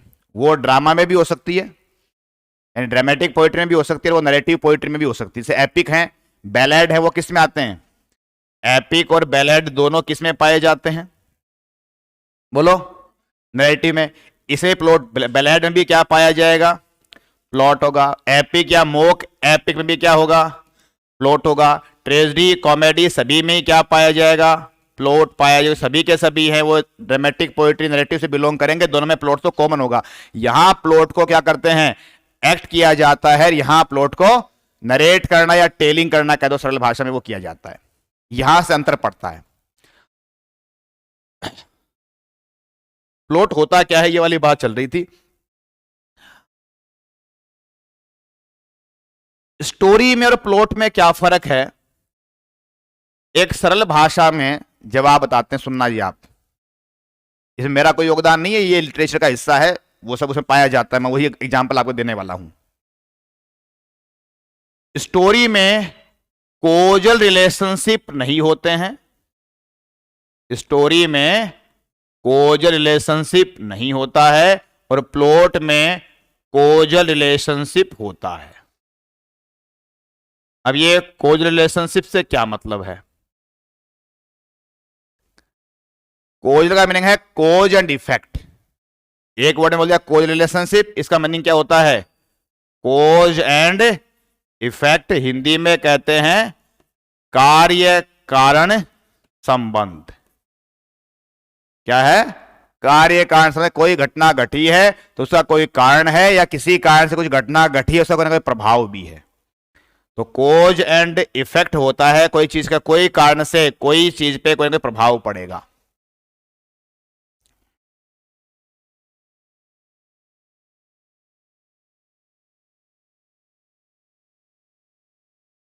एक स्टेटमेंट चलता है, हाँ हाँ बोलो बोलो।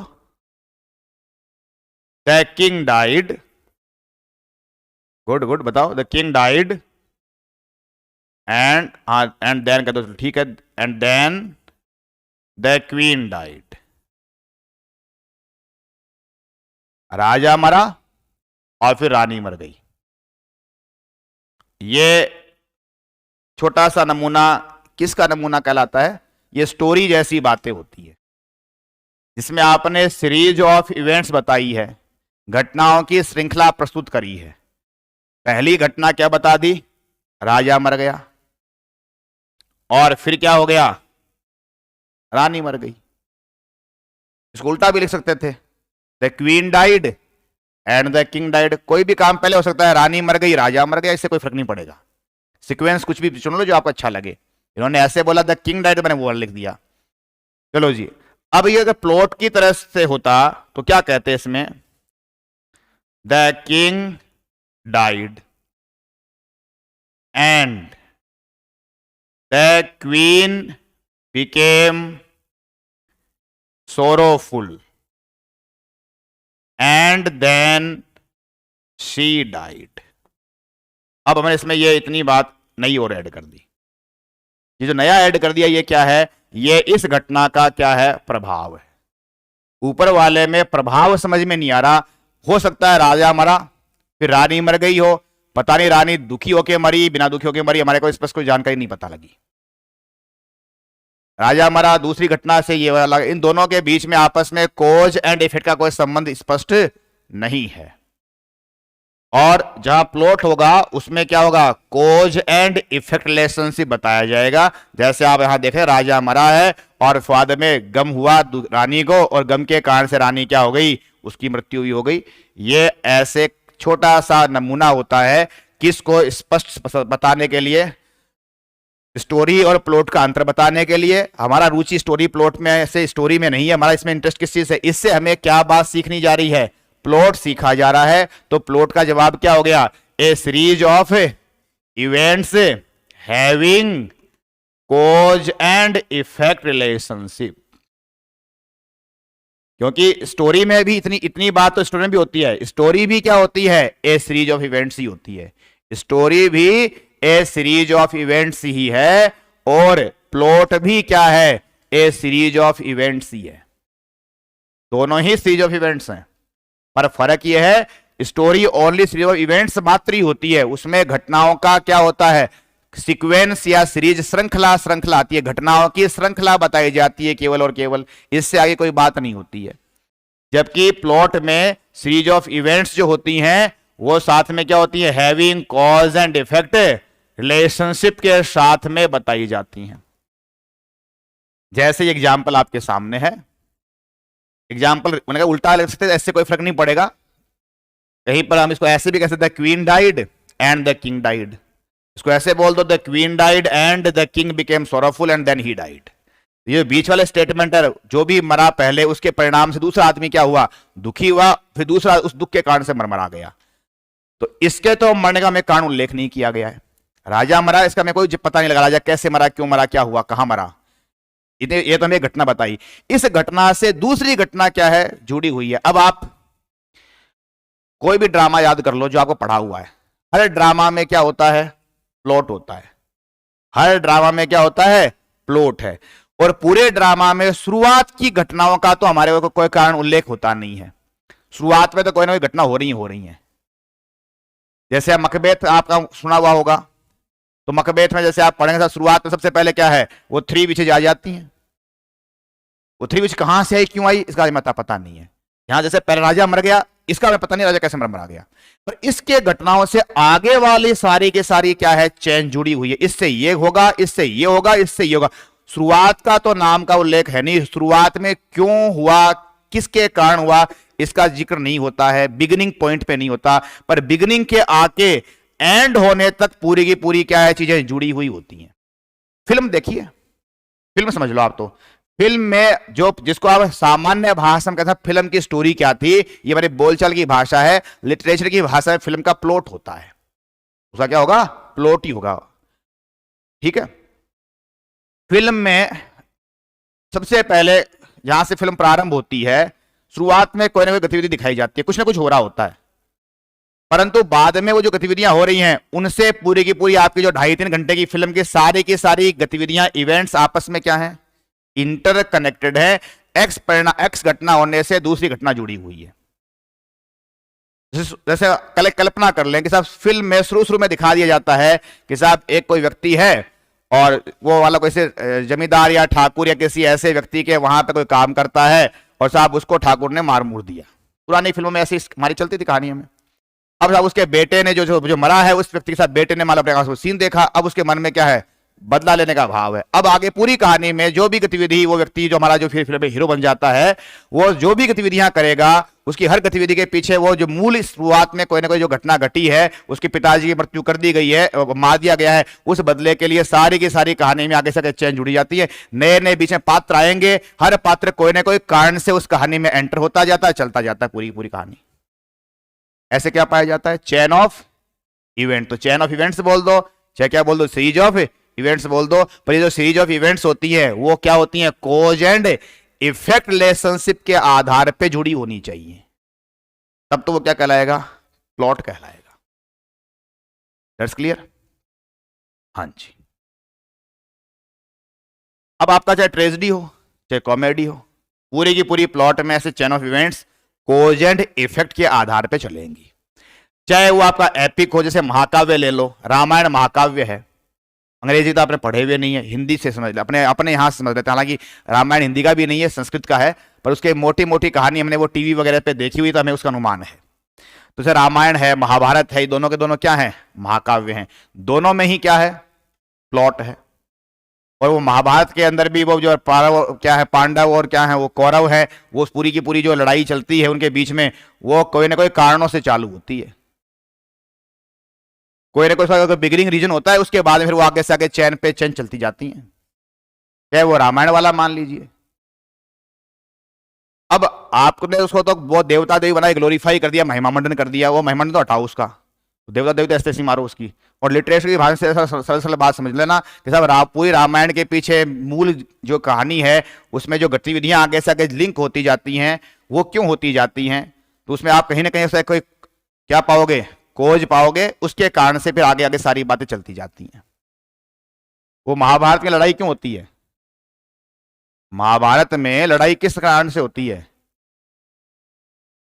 नहीं, कौरवों पांडवों के बीच में होती है वो, कौरवों की तरफ दुर्योधन उनका लीडर मान लीजिए, इधर पांडवों की तरफ से जो है वो अर्जुन वगैरह या जो भी युधिष्ठिर वगैरह है, लेकिन सारी की सारी लड़ाई है उसकी जड़ में कौन है? द्रौपदी है, हुलुआई है।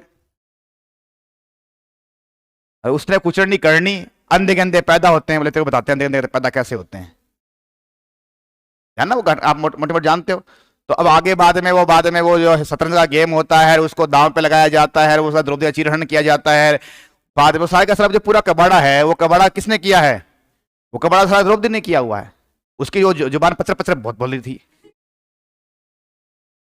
जैसे रामायण में देख लो, रामायण में पूरी पूरी कहानी की जो कोज है वो कारण कौन है? सीता। केकई ने अपने कुछ नहीं किया, केकई ने कुछ नहीं किया, बेचारे ने केकई को फालतू बदनाम कर रखा है, केकई ने कुछ भी नहीं किया। मंदरा बंदरा कौन थी? दासी थी। दासी ने क्या करा था? भड़काया था। इसमें कोई बड़ी बात नहीं है, नथिंग इज दिस। अगर आप भड़क लो, भड़काने वाला भी तो उसमें भी महिला ही मिलेगी। अगर मंदरा भी है तो वह महिला मिलेगी, केकई तो महिला मिलेगी, शूर्पणखा तो महिला ही मिलेगी। अच्छा, लोग कुचरनी तो करी किसी मंदरा ने, किसी केकई ने, शूर्पणखा ने, और आखिर बाँसते बली जाके सीता ही बड़ी, आग लगी सीता के। तो कहां की घटना कहां जाके जुड़ जाती है, ये कोऑर्डिनेट रिलेशन जो भी है उसके हम ज्यादा व्याख्या में नहीं जा रहे। तो वह बात क्या सिखाना चाह रहा था कि ड्रामा होगा तो उसमें प्लॉट पाया जाएगा। प्लॉट का मीनिंग क्या होता है? चेन ऑफ इवेंट्स जिसमें कॉज एंड इफेक्ट रिलेशनशिप पाया जाएगा। अगर वो नैरेटिव पोएट्री का एपिक या बैलेड होगा, यहां भी क्या होगा? प्लॉट होगा। वहां भी क्या होगा? चेन ऑफ इवेंट्स होगी। यहां जो प्लॉट होगा वो जुबान से बोल के बताया जाएगा, यहां जो प्लॉट होगा वो स्टेज पे मंचित कर दिया जाएगा। अब आप ध्यान देना कि मेरे को किस बात की आपत्ति थी, उस बात की आप समझने की कोशिश करना। हमारा बिंदु क्या चल रहा है? Dramatic monologue. चलो पहले तो मैं इसकी व्याख्या करूं, उससे पता आप ये समझ लो, हमारी पोएम में आपको अगर थोड़ा बहुत ही पोएम का अनुमान है तो पोएम में ऐसे बता सकते हैं क्या कि साहब एक बार एक ड्यूक था, और जैसे हमारा स्पीकर कौन है पोएम में? वो ड्यूक खुद ही स्पीकर है। तो ड्यूक कह रहा है कि साहब एक बार ऐसे कोई लड़की थी, महिला थी, या फलाना सिंह जी था, वो यहां गई वहां आया, उसने उसको ऐसे कहा, ये हुआ, फिर ये हुआ, इस घटना के कारण से ये घटना घटी, इसके कारण से ये घटना घटी, इसके कारण से ऐसे चेन ऑफ इवेंट्स कहीं पाया जा रहा है क्या? तो जो पोएम पढ़ा हुआ है अगर बता सकते हैं तो बता दो कौन सा चेन ऑफ इवेंट्स हमारे पोएम में है। और नहीं पढ़ा हुआ पोएम पढ़ने के बाद मैं दोबारा चर्चा आपसे कर लूंगा कि इसमें पूरी पोएम में आपको कोई प्लॉट नजर नहीं आएगा। बंदा बोलेगा कुछ ना कुछ होगा, 56 लाइन है तो कुछ ना कुछ तो लिखा हुआ ही है, पर 56 लाइन जो है वो 56 लाइन क्या नहीं है? प्लॉट के फोरम में आपस में कॉज एंड इफेक्ट की भांति chain of event, series of events नहीं है। वो सिंपली अपने विचारों को प्रस्तुतिकरण कर रहा है, उसके जो मन में विचार हैं वो ख्याल बता रहा है। जैसे अभी मैं भी लगभग आधे घंटे से बोल रहा हूं क्लास में, तो क्या मेरे यहां लगातार मुंह से कुछ ना कुछ बोला ही तो जा रहा है? तो क्या मैं तुम्हें कोई प्लॉट सुना रहा हूं?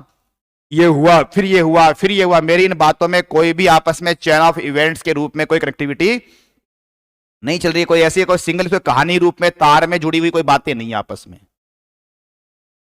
इसीलिए आप पाओगे कि ड्रामेटिक मोनोलॉग को हमने यहां नहीं पटका हुआ है।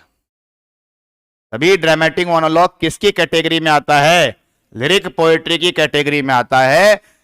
बस इसमें सिंगिंग क्वालिटी कम होती है, परंतु ये लिरिक्स से बाहर नहीं है। अब किसी में ज्यादा और किसी में कम है, वो अलग अलग इसकी तुलना फिर आपस की पाई जाती है इस वाले परिवार के बीच में। तो अब मैं वापस मूल सवाल पर लौट के आता हूं। मैं इतनी बात इसलिए करी है कि मैं ये बात को फटाफट बाईपास भी कर सकता था, लेकिन आप थोड़ा सा बात और ड्रामा की और वो साथ में समझ में आ जाए, नैरेटिव पोएट्री वगैरह की। हमारा तीसरा सत्र में हम पहुंचे नहीं है। मैंने सवाल ये पूछा था ड्रामेटिक मोनोलॉग में ड्रामेटिक वर्ड जोड़ने का क्या कारण है। इन्होंने जो जवाब दिया कि सर इसमें प्लॉट पाया जाता है, ये कारण उचित कारण नहीं है, और क्यों नहीं है सारा समझा दिया गया है। पूरे ड्रामेटिक मोनोलॉग में आप ये पोएम पे ही समझ लो, दूसरी तो छोड़ो। इसमें तुम्हारे पास कोई chain of events cause relationship के प्रभाव में effect, cause and effect relationship में देखी नहीं जाएंगी, इतनी सी बात है। अब बता दो अगला वाली बात, ये वाली बात उड़ गई। अब बताओ ड्रामेटिक क्यों कहा गया है? एक कारण है, वो कारण तो खराब हो गया, उस नया कारण लेके आओ। Why the term dramatic has been use before the term monologue? कुछ एलिमेंट वो तो होते हैं, वो तो यार भाई तुम्हें कल बताया था कि इसमें ड्रामेटिक एलिमेंट तो होंगे ही। वो ड्रामेटिक एलिमेंट क्या होते हैं वो तो पूछना जा रहा है।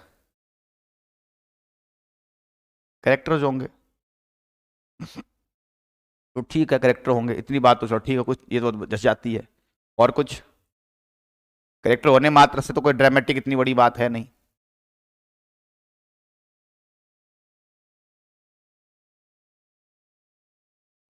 ये बात तो ठीक है, ये आपकी बात कुछ ठीक है, ये जस्टिन की वाली बात। देखो अभी आप वाली बात की चर्चा हम 2 मिनट बाद में करेंगे, पहले मैं और नई बात आपसे पूछता हूं। ड्रामेटिक को शुद्ध हिंदी अनुवाद में अगर कहा जाए तो क्या अनुवाद करोगे? ड्रामेटिक शब्द का हिंदी अनुवाद करो। नाटक, ड्रामा का अनुवाद हुआ, नाटकीय। ड्रामेटिक शब्द का अगर हम हिंदी में ट्रांसलेशन करें तो ड्रामेटिक शब्द का हिंदी में अनुवाद क्या बनेगा? नाटकीय बनेगा। अब आप नाटकीय शब्द को मैं हिंदी में प्रयोग में लेता हूं, मैं 2-3 जगह 2 प्रयोग करूंगा हिंदी के, दोनों प्रयोग आपके अखबारों में या कहीं ना कहीं सुने सुनाए मिल जाएंगे आपको डेली लाइफ में। उनमें नाटकीय का क्या भावार्थ है वो बताना। तो आपको क्रिकेट का मैच चल रहा था और उस मैच में जैसे मान लो इंडिया और ऑस्ट्रेलिया का मैच हो रहा है, कल्पना कर लें, और इंडिया ऑस्ट्रेलिया के मैच में इंडिया बहुत ही बुरी हाल में है, आपको लग रहा है साहब इंडिया मैच नहीं जीतनी है, कन्फर्म जैसे आपको अनुमान है पुराने क्रिकेट के अनुभवों के आधार पर, या ऐसी हालत में कभी कोई टीम जीतती नहीं है। आपने सब टीवी बंद कर दी है, बोले यार बर्बाद, दिमाग खराब हो रहे हैं। फिर साहब मैच समाप्त हो गया और अचानक साहब तुम्हारे को किसी से समाचार मिला, तुमने कोई टीवी खोला या मोबाइल में मैसेज आया और फिर किसी न्यूज चैनल की भांति से कोई बात लिखी हुई आई कि साहब मैच में नाटकीय मोड़ आया और बाद में इसके बाद फलाने बल्लेबाज ने ऐसे चौके छक्के मार दिए या खिलाड़ी बॉलर ने सब ऐसे विकेट ले लिया और टीम हमारी जीत गई। यानी जहां किसी मोमेंट पे आप जीतने की उम्मीद भी नहीं कर रहे थे, अचानक से बाद में इसमें कोई यूटर्न आया और फिर आपने पूरा पासा पलट गया, तब कमेंट्री कही जाती है या ऐसे कथन लिखा जाता है अखबार में कि मैच में नाटकीय मोड़ आया और ऐसे ऐसे हो गया। अब ये नाटकीय मोड़ क्यों आया साहब? महाकाव्य मोड़ क्यों नहीं आया? नाटकीय मोड़ क्यों आया?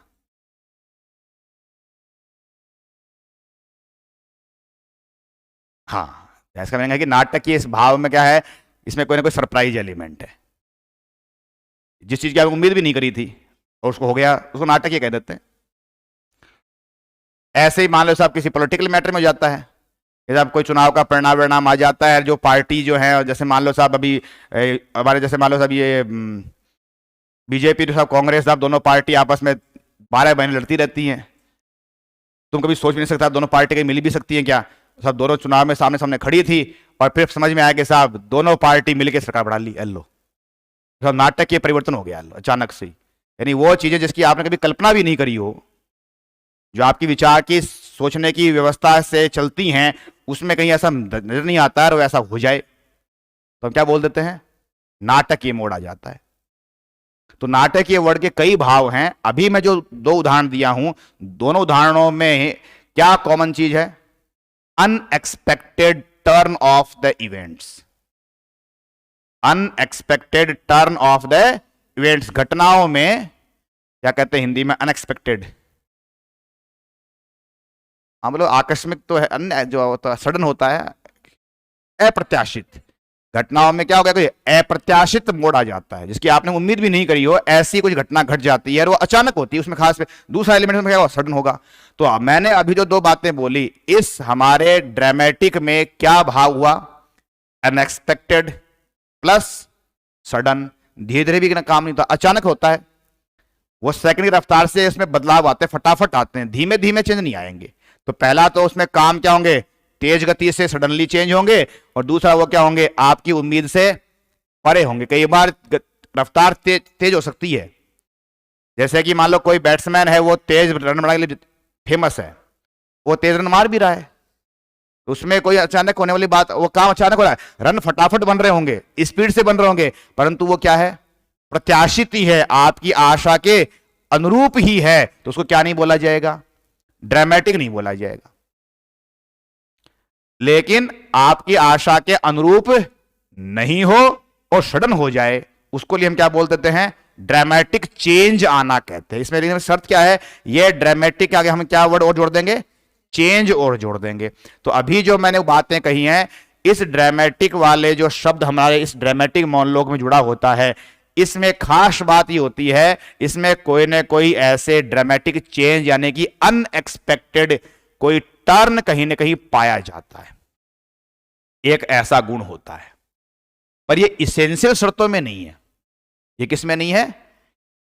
इसेंशियल में नहीं है। ये इसेंशियल के बाद में सप्लीमेंट्री जोड़ा जाएगा। अब इसेंशियल वाला कौन सा है? अब इन वाली बात करते हैं। इन वाली बात मैं 2 मिनट बाद करूंगा। अब इन्होंने क्या जवाब दिया वाली बात करते हैं। इन्होंने जवाब दिया था कि जब हमारा पास इसमें कैरेक्टर जो होता है, इस कैरेक्टर को क्या किया जाता है? रिवील किया जाता है। रेवलेशन ऑफ द कैरेक्टर होता है। ढंग से बात 2 मिनट बाद लिख दूंगा, पहले बात समझना। पहले कैरेक्टर को रिवील करना क्या होता है, इसको समझने के लिए थोड़ा सा आप अपने पूर्व ज्ञान पे जाओ। आपने ड्रामा पढ़ा, कोई ना कोई ड्रामा तो आपने पढ़ा है कॉलेज टाइम में, चाहे वो मर्चेंट ऑफ वेनिस पढ़ा होगा, चाहे वो एज यू लाइक इट पढ़ा होगा, या मकबेत, ओथेलो, हैमलेट, किंग लीयर, कोई पढ़ के आए होंगे आप लोग। तो जो आपके ड्रामा के क्वेश्चन आप जब तैयार करते थे कॉलेज के लिए, MA BA में, उन प्रश्नों में एक आधा सवाल आप ऐसे भी तैयार करके जाते थे, कैरेक्टर स्केच ऑफ कोई ना कोई किरदार का। जैसे मान लो आपने character sketch of Antonio, character sketch of Bassanio, character sketch of Hamlet, Othello, कोई ना कोई याद करके जाते हो। तो ऐसे कैरेक्टर स्केच का सवाल बनता है कि नहीं बनता ड्रामा वाले पे? ये और नो? तो क्या होता है ये कैरेक्टर स्केच का मतलब क्या होता है? अनुवाद में कहते हैं चरित्र चित्रण। मतलब क्या है इस चीज का? चरित्र चित्रण का मतलब क्या है कि वह जो पूरा जो हमारा कैरेक्टर है उस प्लॉट में वो इन्वॉल्व जो हुआ है, उस पूरी गतिविधियों के इवेंट्स के आधार पे हमने उस कैरेक्टर के बारे में क्या बातें जानी, वो किस प्रकार का कैरेक्टर है, उसका सोच विचार भाव कैसे हैं, वो सारी बात हम जो जाने समझे हैं, उसे क्या कहते हैं? कैरेक्टर को स्केच कर रहे हैं, शब्दों में लिख के बता रहे हैं। यही वाला जो भाव है वो हमारे इस ड्रामेटिक टर्म का मीनिंग है। तो ड्रामेटिक मोनोलॉग में जो ड्रामेटिक शब्द है, इसका मीनिंग प्लॉट से नहीं है। इसका मीनिंग जो दूसरा वर्ड यहां पे क्या था? कैरेक्टर। और कैरेक्टर को क्या करा जाता है? इसमें रिवील करते हैं। रिवील का मतलब क्या होता है? प्रकट करते हैं, मानिए आपके सामने दर्शाया जाता है, बताया जाता है। बताया किसके सामने जाता है? आपका मतलब, मैंने कहा कि आप जैसे हम लोग जो पोएम पढ़ने वाले ना, एक्चुअली जो हमारा सिंगल स्पीकर है जो बोल रहा है, किसके सामने बोल रहा है?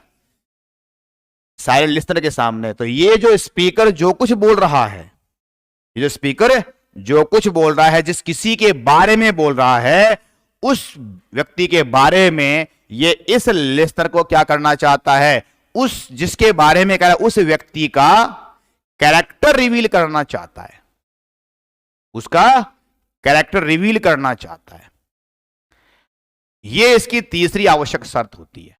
अब इस कैरेक्टर रिवील करते करते कई बार क्या हो जाता है, इस खुद का भी कैरेक्टर रिवील हो जाता है, पर यह आवश्यक नहीं है कि खुद का हो ही हो। दोबारा मेरी बात समझना, समझ में नहीं आई आपको बात? मैं मान लो एक बार की कल्पना करता हूं कि मैं तो क्या हूं? सिंगल स्पीकर हूं। और एक बार कि आप क्या कल्पना कर लो? साइलेंट लिसनर हो। और मैं मेरे किसी फ्रेंड के बारे में आपको क्या कर रहा हूं?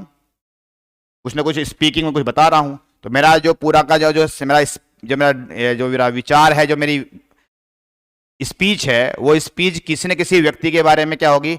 सेंटर्ड होगी। वो जो व्यक्ति है वो हमारा क्या हो गया? कैरेक्टर हो गया। वो व्यक्ति हमारा क्या हो गया? कैरेक्टर हो गया। अब मैं मेरे उस फ्रेंड के बारे में आपको बता रहा हूं, आप लोग सुनते जा रहे हैं, आपको बोलना है नहीं, क्योंकि आपको क्या रहना है? साइलेंट। अब मैं सारी बात बता दिया हूं, मान लो सब 50 स्टेटमेंट मुझे देने, मैंने 50 बातें कह दी। अब 50 बातें खत्म होने के बाद में आपसे मैं पूछूंगा कि भाई आपको मैं जिस व्यक्ति के बारे में बताया हूं उसके बारे में क्या बात समझ में आई, वो आदमी कैसा है? तो आप बता सकते हो कि वो आदमी का व्यवहार कैसा है। मैंने उसके बारे में आलोचना करी होंगी या उसकी बड़ाई करी होगी, तो बड़ाई करी है मैंने जहां जहां, वो उसके क्या है, पॉजिटिव पॉइंट्स हैं। मैंने उसकी आलोचना करी है, वो मैं उसे क्या क्या गिना रहा हूं, उसके मैं कोई नेगेटिव पॉइंट्स गिना रहा हूं। इस प्रकार से आपको मैंने एक व्यक्ति के पॉजिटिव नेगेटिव जैसे भी है, या हो सकता है मैंने ओनली पॉजिटिव पॉजिटिव गाया होगा, तो मैंने पूरे के तरह से आपको एक पॉजिटिव कैरेक्टर के रूप में प्रेजेंट कर दिया किसी आदमी को। मैंने इसमें पूरे में उसकी कमियां ही कमियां गिनाई होंगी, तो मैंने आपके सामने वो आदमी का कर दिया गया नेगेटिव कमी वाला किरदार पेश कर दिया। मैंने दोनों बताई होंगी, तो दोनों बातें तुम्हारे सामने आ गई। That's clear. अब ये भी हो सकता है कि मैं जब मेरे उस फ्रेंड के बारे में आपको बता रहा था, तो मैंने कहा कि भाई मेरा वो बड़ा अच्छा मित्र है, और वो जो ऐसे करता है तो मैं उसके साथ, मतलब फिर मैं बीच में मेरा भी बताता हूं कि मैं उसके साथ, मैं उसकी ऐसे हेल्प करता हूं, या मैं उसके साथ इस काम में हेल्प नहीं करता हूं। तो अगर मैं मेरे को उसके जीवन की किन्हीं घटनाओं में खुद को कहीं घुसाता हूं, तब तो आपको साथ साथ उस मेरे फ्रेंड के साथ साथ मेरा भी क्या मालूम पड़ रहा है, कैरेक्टर मालूम पड़ रहा है। और हो सकता है कि मैं ओनली उसकी रामायण गाऊं, अपने को उसमें इन्वॉल्व ही ना करूं, तो आपको अकेला उसका ही मालूम पड़ेगा। कुछ छोटी बड़ी बात समझ में आई। तो क्या कहानी कहने की हुई कि ड्रामेटिक मोनोलॉग में ये जो सिंगल स्पीकर इस साइड लिसनर को जिस भी किसी व्यक्ति के बारे में क्या करता है, जानकारी बता रहा होता है, किसी की भी कहानी बता रहा होता है, बातें बता रहा होता है, उन बातों से जिसके बारे में कह रहे हैं उसका तो कैरेक्टर पक्का ही क्या होगा, रिवील होगा ही होगा। और हो सकता है स्पीकर का अपना भी बाई चांस हो जाए, पर उसकी कोई कंपल्सरी गारंटी नहीं है। वो अगर उसमें अपने आप को इन्वॉल्व करेगा घटनाओं के दौरान तो आएगा, और इन्वॉल्व नहीं करे तो नहीं भी आएगा। अब इस बात को समझने के लिए हम दो उदाहरण ले लेते हैं, दो उदाहरण लिटरेरी एग्जाम्पल ले लेते हैं। दोनों ही पोएम हैं, दोनों ड्रामेटिक मोनोलॉग हैं, ब्राउनिंग के ही हैं। एक तो हमारा ये प्रेजेंट वाला पोएम है जो अपने सिलेबस में, माई लास्ट डचेस, और दूसरा पोएम ब्राउनिंग का ही पोएम है, और वो है ग्रामेरियंस फ्यूनरल। ग्रामेरियंस फ्यूनरल हो सकता है किसी का पढ़ा हुआ, किसी नहीं पढ़ा हुआ हो। तो मैं दो उदाहरण आपको एक पेश कर देता हूं, दोनों सुन लेना आप लोग।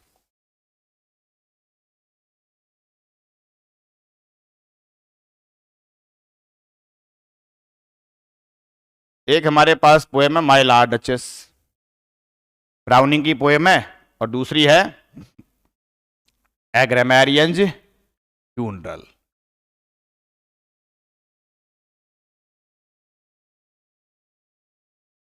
ये ब्राउनिंग का ही पोएम है। दोनों के दोनों पोएम कैसे हैं, ड्रामेटिक मोनोलॉग्स ही हैं।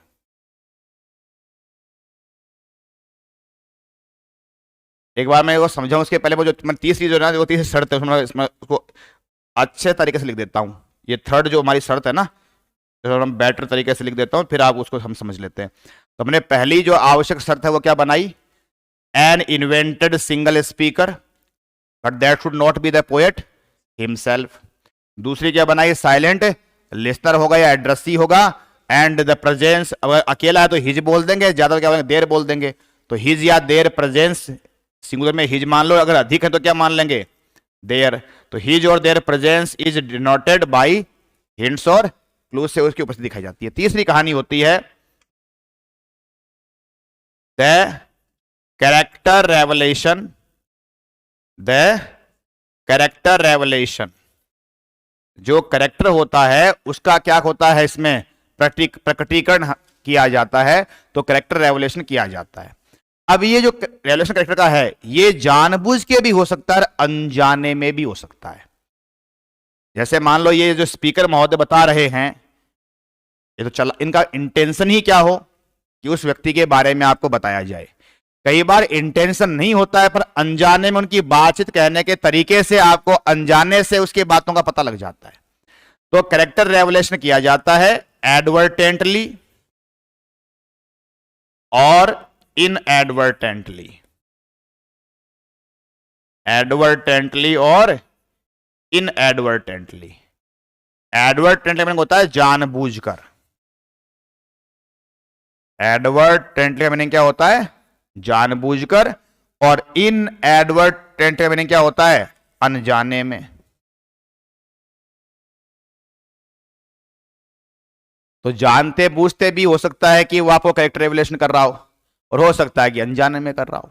किसी भी तरह से हो सकता है, कुल मिला के कैरेक्टर रिलेशन होगा। तो ये जो तीसरी शर्त है ना, ये इसकी आवश्यक शर्त होती है। क्लियर है? अब ड्रामेटिक होने के दो कारण मैं और स्पष्ट करता हूं, फिर मैंने एग्जाम्पल लिए थे, मैं 2 मिनट बाद स्पष्ट कर देता हूं, या पहले एग्जाम्पल ले लेता हूं, वो बातें बाद में बता दूंगा, कि वो इतनी अनिवार्य बातें नहीं है, वो सप्लीमेंट्री इंफॉर्मेशन है। अब हम एग्जाम्पल देखते हैं। देखो, पहली शर्त हमने क्या रखी है, हमने 3 शर्तें रखी। शर्त नंबर 1 हमारे पास कौन सी है?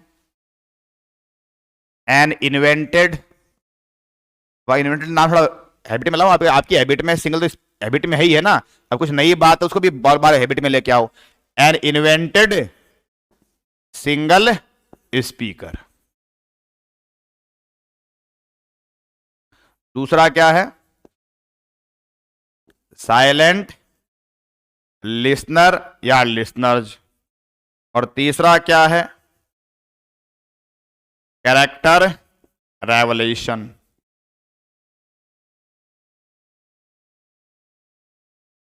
इस पोएम में कैसे है और इस पोएम में कैसे है? हमारा जो पोएम है माय लॉर्ड डचेस, इसमें एक ड्यूक है।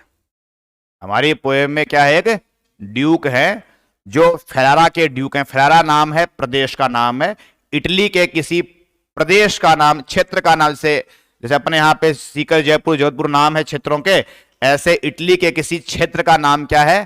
फेरारा। आपकी पोएम के सबसे पहले ऊपर लिखा है फेरारा, टेक्स्ट के शुरुआत में लिखा ऊपर फेरारा नाम लिखा दिख रहा है, तो वो फेरारा नाम क्षेत्र का नाम है, ड्यूक ऑफ फेरारा है वो। फेरारा व्यक्ति का नाम नहीं है, किसका नाम है? एरिया का, जगह का नाम है। तो फेरारा के ड्यूक हैं, वो हमारी पोएम में क्या है? सिंगल इन्वेंटेड स्पीकर है। तो ड्यूक ऑफ फेरारा हमारे यहां पोएम में क्या हो गए हैं? स्पीकर है। अब ये जो ड्यूक ऑफ फेरारा है, ये हमारे जिस पोएम के जिस मोमेंट पे ये अपनी बात चालू करेगा, उस मोमेंट पे ये विडोवर है, यानी इसकी पत्नी का देहांत हो चुका है, पत्नी मर चुकी है, तो ये भाई साहब विडोवर हैं, विधुर कह दो हिंदी में, विधुर है। और ये नई शादी करना चाह रहे हैं। तो नई शादी किसी पड़ोसी, जो दूसरा है कोई काउंट है, ड्यूक के, मैंने कल समझा था, ड्यूक के जैसे बराबर में दर्जा कौन होता है? काउंट का होता है। तो ऐसे कोई काउंट है, उसकी बेटी है, उसके साथ ये नई शादी करना चाह रहे हैं। तो जो काउंट है पड़ोसी वाला, उसका मैसेंजर, उसका जो दूत या संदेश वाहक है, वो इस ड्यूक के पास आया हुआ है। और उस मैसेंजर को ये ड्यूक क्या कर रहा है? जो इसकी पुरानी जो डचेस जिसके मृत्यु हो चुकी है, उसके बारे में क्या बता रहा है?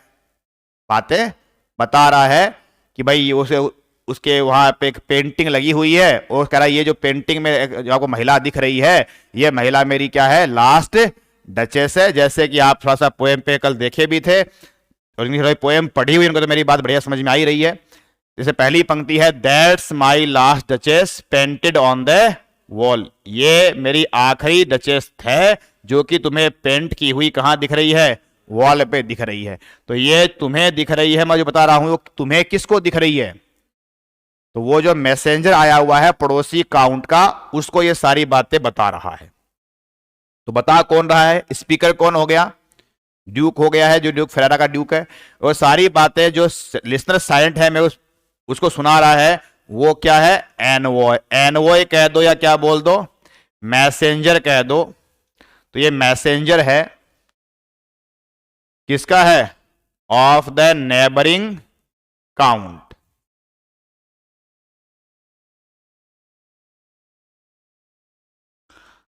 इस नेबरिंग काउंट जो है, पड़ोसी जो काउंट है, पड़ोसी जो काउंट है, ये काउंट कहां के रहने वाले, इसका पोएम में जिक्र नहीं है, ये जानकारी बियॉन्ड पोएम है।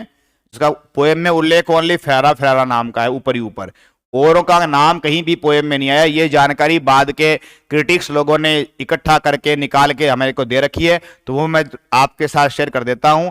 ये जो काउंट है, ये काउंट है टायरोल के। कहां के क्षेत्र के नाम का है ये? टायरोल एक एरिया, जैसे फेरारा एक एरिया है, ऐसे ही इसका पड़ोसी प्रदेश का नाम क्या है? टायरोल है। तो टायरोल का जो क्या है? काउंट है, उस पड़ोसी टायरोल के काउंट का जो संदेश वाहक है, यानी एनवॉय कहो या क्या बोलो, मैसेंजर बोलो, वो आया हुआ किसके यहां पे है? ड्यूक ऑफ फेरारा के यहां। ये ड्यूक ऑफ फेरारा इस बंदे को सारी बातें बता रहा है। ये जो एनवॉय या मैसेंजर है, इसका भी हमारे पास बाद के, जैसे इसका हमें नाम पोएम में कहीं नहीं आया है, पोएम में ओनली काउंट वर्ड आया, ओनली पोएम में क्या वर्ड आया है? काउंट। देखो आज पोएम का लास्ट में जाना, टेक्स्ट के आखिर में आपको काउंट वर्ड लिखा मिल जाएगा। टेक्स्ट में आप यहां पे पाओगे, इस जगह देखना, इस लाइन में, the count your master, the count your master. तो ये तुम्हारा जो मालिक, तुम्हारा किसका? वो जो मैसेंजर है, वो मैसेंजर है, उससे क्या है, तुम्हारे जो काउंट है, यानी जो टायरोल के काउंट हैं, वो तुम्हारे मालिक है, तुम उनके क्या हो? जो भी सेवक वगैरह हो, उनका संदेश लेके मेरे पास अभी आए हो।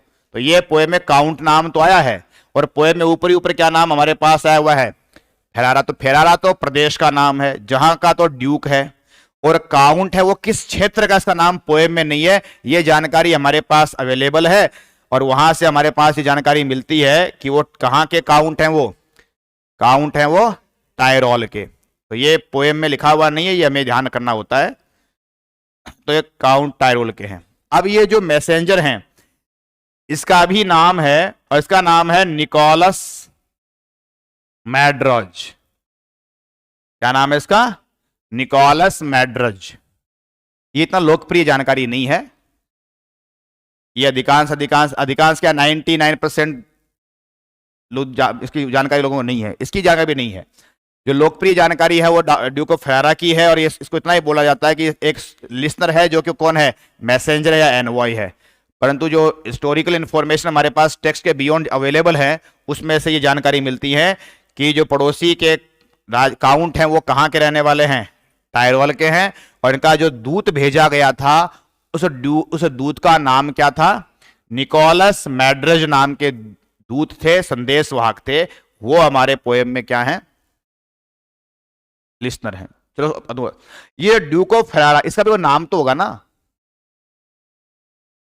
नहीं बात समझ में आई भाई? ड्यूक ऑफ फेरारा नाम थोड़ी हुआ भाई। मैं कह दूं जयपुर के महाराजा, जयपुर के महाराजा, तो जयपुर के तो महाराजा कई सारे रहे होंगे।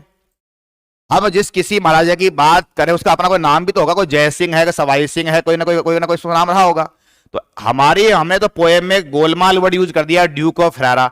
इसका भी अपना स्पेसिफिक नाम है, वो भी पोएम में नहीं आता, वो भी हमें हिस्टोरिकल जानकारी से अवेलेबल है। और उसका अपना जो नाम है वो क्या नाम है, ये मैंने आपको लिख के भी दे रखा है, तो आप देख भी सकते हो। ये आपके पास लिखा हुआ भी इंफॉर्मेशन में, ये रहा। The poem is preceded by the epigraph. Ferrara poem के शुरुआत में एपिग्राफ का मीनिंग होता है शीर्ष पे लिखी हुई कोई भी जानकारी। टेक्स्ट चालू होने के पहले कुछ भी जो ऊपर लिखा होता है उसे क्या बोलते हैं? एपिग्राफ कहते हैं। वो पोएम का मूल हिस्सा नहीं होता, वो पंक्तियों की संख्या में नहीं गिना जाता। जैसे आपकी पोएम की पंक्ति संख्या गिनने की चालू होगी तो वो गिनती कहां से गिनी जाएगी? दैट्स माई लॉर्ड, वहां से पंक्ति नंबर 1 गिनी जाएगी।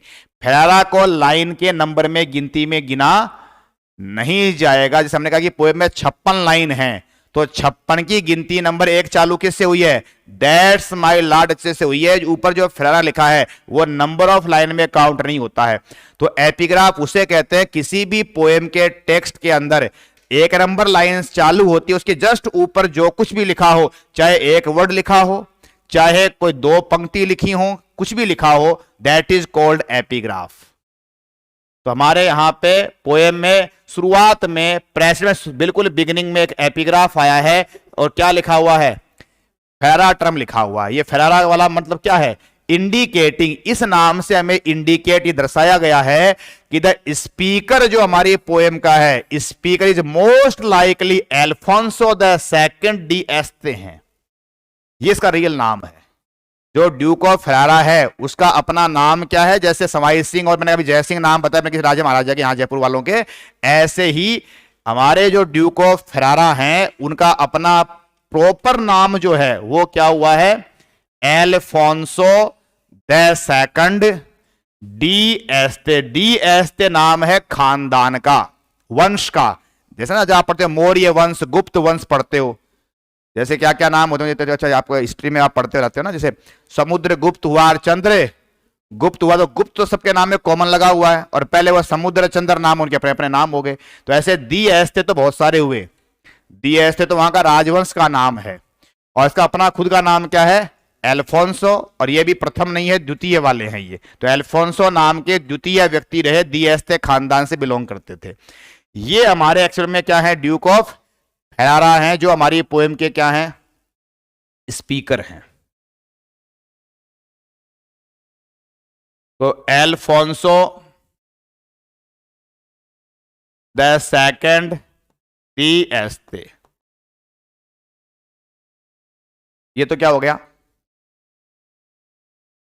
ड्यूक ऑफ फेरारा जो क्या है, सिंगल स्पीकर है।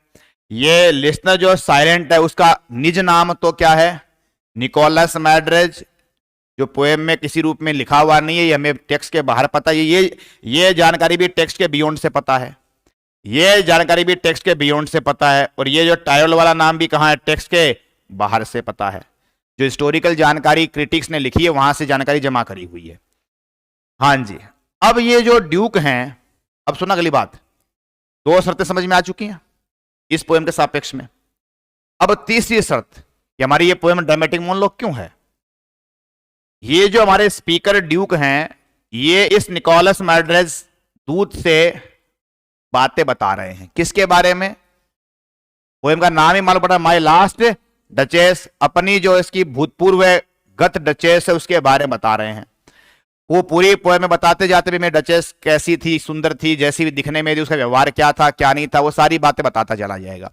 हमें पूरी पोएम पढ़ने के बाद में आखिर में एक बात मैं हम ही बोल देता हूं, हालांकि इसका उद्देश्य ये नहीं है कि साहब कोई भविष्य में दुनिया पढ़ने बैठेगी। ये तो सारी बातें किसको सुना रहा है, इसको सुना लिसनर को। तो ये इस लिसनर को बेसिकली क्या बताना चाहता है कि मेरी डचेस कैसे स्वभाव की थी, क्या उसका व्यवहार था, क्या उसकी पर्सनैलिटी थी, उसका क्या चाल चलन था। तो एक तरह से हमारे पास पोएम में कैरेक्टर रेवलेशन किसका किया जाएगा, the character of the duchess is revealed. Poem में जो हम ड्यूक की बातें सुनेंगे, वो सारी बातों से हमें किसका कैरेक्टर रिवील होगा, डचेस का कैरेक्टर रिवील होगा। लेकिन वो डचेस किसकी है, ड्यूक की है। तो कन्फर्म है उन दोनों के बीच में घनिष्ठ संबंध है, पति पत्नी का संबंध है। तो वो कहीं ना कहीं ऐसी बातें भी हिंट करेगा कि भाई मेरे को मेरी उस डचेस के व्यवहार में कुछ कुछ ये जो बातें थी मुझे पसंद नहीं थी। पोएम में आप ऐसा पढ़ोगे, इससे हमें यह समझ में आ रहा है कि उसके व्यवहार में ये बातें मुझे पसंद नहीं थी। इट मीन्स ये उसका व्यवहार तो था ही था, उस महिला था ही था, और मेरे को नहीं पसंद था। इसका मीनिंग ये भी समझ में आ रहा है कि मेरी सोच विचार कैसी है। इससे क्या समझ, मेरी सोच विचार भी समझ में आ रही। अब अगली बात समझना, हमने यहां पे दो वर्ड लिखे थे, एडवर्टेंटली और इनएडवर्टेंटली, जानबूझकर और अनजाने में। वो जानबूझकर तो किसके बारे में कर रहा है चित्रण, डचेस के, उसका पूरा फोकस उसी पे है। शुरुआत इसी से करता, that is my last duchess painted on the wall, और पूरी कहानी वो है, वो आगे पूरी पंक्तियां हैं, वो पूरी बातें किस पे सेंटर्ड हैं, वो डचेस पे ही हैं। ओके, तो ये इसका तो जो कैरेक्टर है डचेस का, वो तो क्या हो रहा है, एडवर्टेंटली रिवील हो रहा है। लेकिन वो बीच बीच में वो जब ये कह रहा है कि मेरे को ये बातें पसंद नहीं आई, उस समय उसकी विचारों से हमें उसका खुद का भी क्या मालूम पड़ रहा है, कैरेक्टर समझ में आ रहा है, वो अनजाने में उसके द्वारा बताने समझ में आ गया। तो इस हमारे पोएम में दोनों ही घटनाएं हो रही हैं। कौन सी, advertently and inadvertently character revelation हो रहे हैं। एडवर्टेंटली तो किसका हो रहा है, डचेस का, और खुद का कैसे हो रहा है, इनएडवर्टेंटली भी हो रहा है।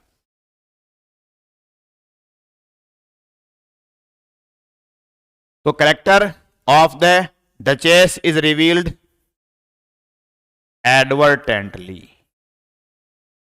And his own character, his मतलब ड्यूक का अपना, एंड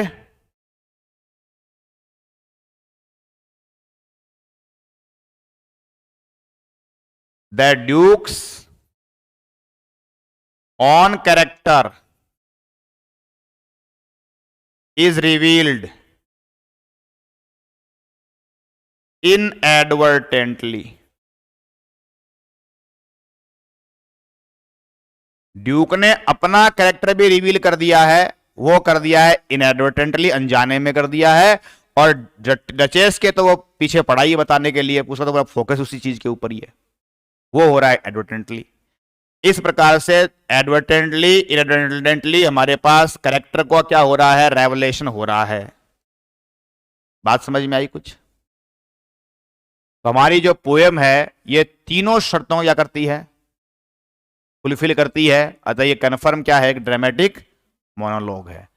अब आप देखोगे कुछ पोएम आप पहले पढ़े हुए हैं, ड्रामेटिक मोनोलॉग में सोनेट की भांति राइम स्कीम की कोई पाबंदी नहीं है, मीटर की कोई पाबंदी नहीं है, लाइंस की संख्या की कोई पाबंदी नहीं है। तो यही फर्क है, सोनेट के भी कुछ शर्तें होती हैं, पर जो सोनेट की शर्तें होती हैं वो शर्तें होती हैं स्ट्रक्चर को लेके, राइम को लेके, मीटर को लेके, नंबर ऑफ लाइंस को लेके, उसमें विचार विषय वस्तु कैसे होंगे इस पे कोई फोकस नहीं होता है। जबकि ड्रामेटिक मोनोलॉग में लाइंस की कोई वैल्यू नहीं है। लाइन जैसे हमारी पोएम में 56 है, किसी में चाहे 40 है, चाहे किसी में 150 लिख लो, कवि की मर्जी है, लाइन का कोई लेन देन नहीं है। स्टेंजा कितने बनाएगा कोई पाबंदी नहीं है, स्टेंजा बनाए अलग अलग उसकी मर्जी है। जैसे इस पोएम में आप देख रहे हैं बीच में कहीं ब्रेक नहीं है। ड्रामेटिक मोनोलॉग दोनों तरह के ही हैं, आपके पास क्या कि अनुभव कम है, एक्सपीरियंस कम है ड्रामेटिक मोनोलॉग्स पढ़ने का, तो हो सकता है आप इस एक पोएम पढ़ के और ऐसे कल्पना कर लो कि ड्रामेटिक मोनोलॉग में तो बीच में स्टेंजा होते ही नहीं है। अरे इस एक पोएम के आधार पर निर्णय मत कर लेना। इस हमारे इस प्रेजेंट पोएम में ऐसे हमारे 56 लाइन लगातार है, बीच में कोई ब्रेक नहीं है। पर जैसे मैंने बगल में उदाहरण दिखा रखा है, इस पोएम में आपको ऐसे 4-4 पंक्तियों के स्टेंजा चलेंगे पूरी पोएम में। तो ड्रामेटिक मोनोलॉग स्टेंजाज में डिवीजन भी किए हो सकते हैं और कवि की मर्जी है वो लगातार लिख दें। यानी ड्रामेटिक मोनोलॉग में नंबर ऑफ लाइंस कितनी होंगी, स्टेंजा कैसे होंगे, मीटर कैसा होगा, राइम स्कीम कैसी होगी, इन बातों पे कोई पाबंदी नहीं है, कोई रेस्ट्रिक्शन नहीं है, कवि की जैसे इच्छा लगे वैसे करे। इनमें इन शर्तों के ऊपर बातें की गई हैं। अब दूसरी पोएम देखिए, एक ग्रामरियन फ्यूनरल। हो सकता है किसी की पढ़ी हुई हो, किसी की नहीं पढ़ी हो, अधिकांश की पढ़ी हुई नहीं मिलेगी, बताइए मेरे को, किसी किसी का आदमी हाँ भरेगा। तो अभी अब सुन लो क्या कहानी है। ग्रामरियन फ्यूनरल जो पोएम है इसमें सिंगल स्पीकर कौन मिलेगा, इसमें हमारे पास सिंगल स्पीकर कौन होगा, साइड लिसनर कौन होगा, और कैरेक्टर रेवलेशन किसका होगा। तो बता, किसी की पढ़ी हुई है पोएम, कोई हाथ खड़ा करे। हाँ जी, एक व्यक्ति हाथ खड़ा कर रहे हैं, तो आप बताओ फिर, कुछ याद हो तो आप बताओ, इसमें कौन सिंगल स्पीकर है।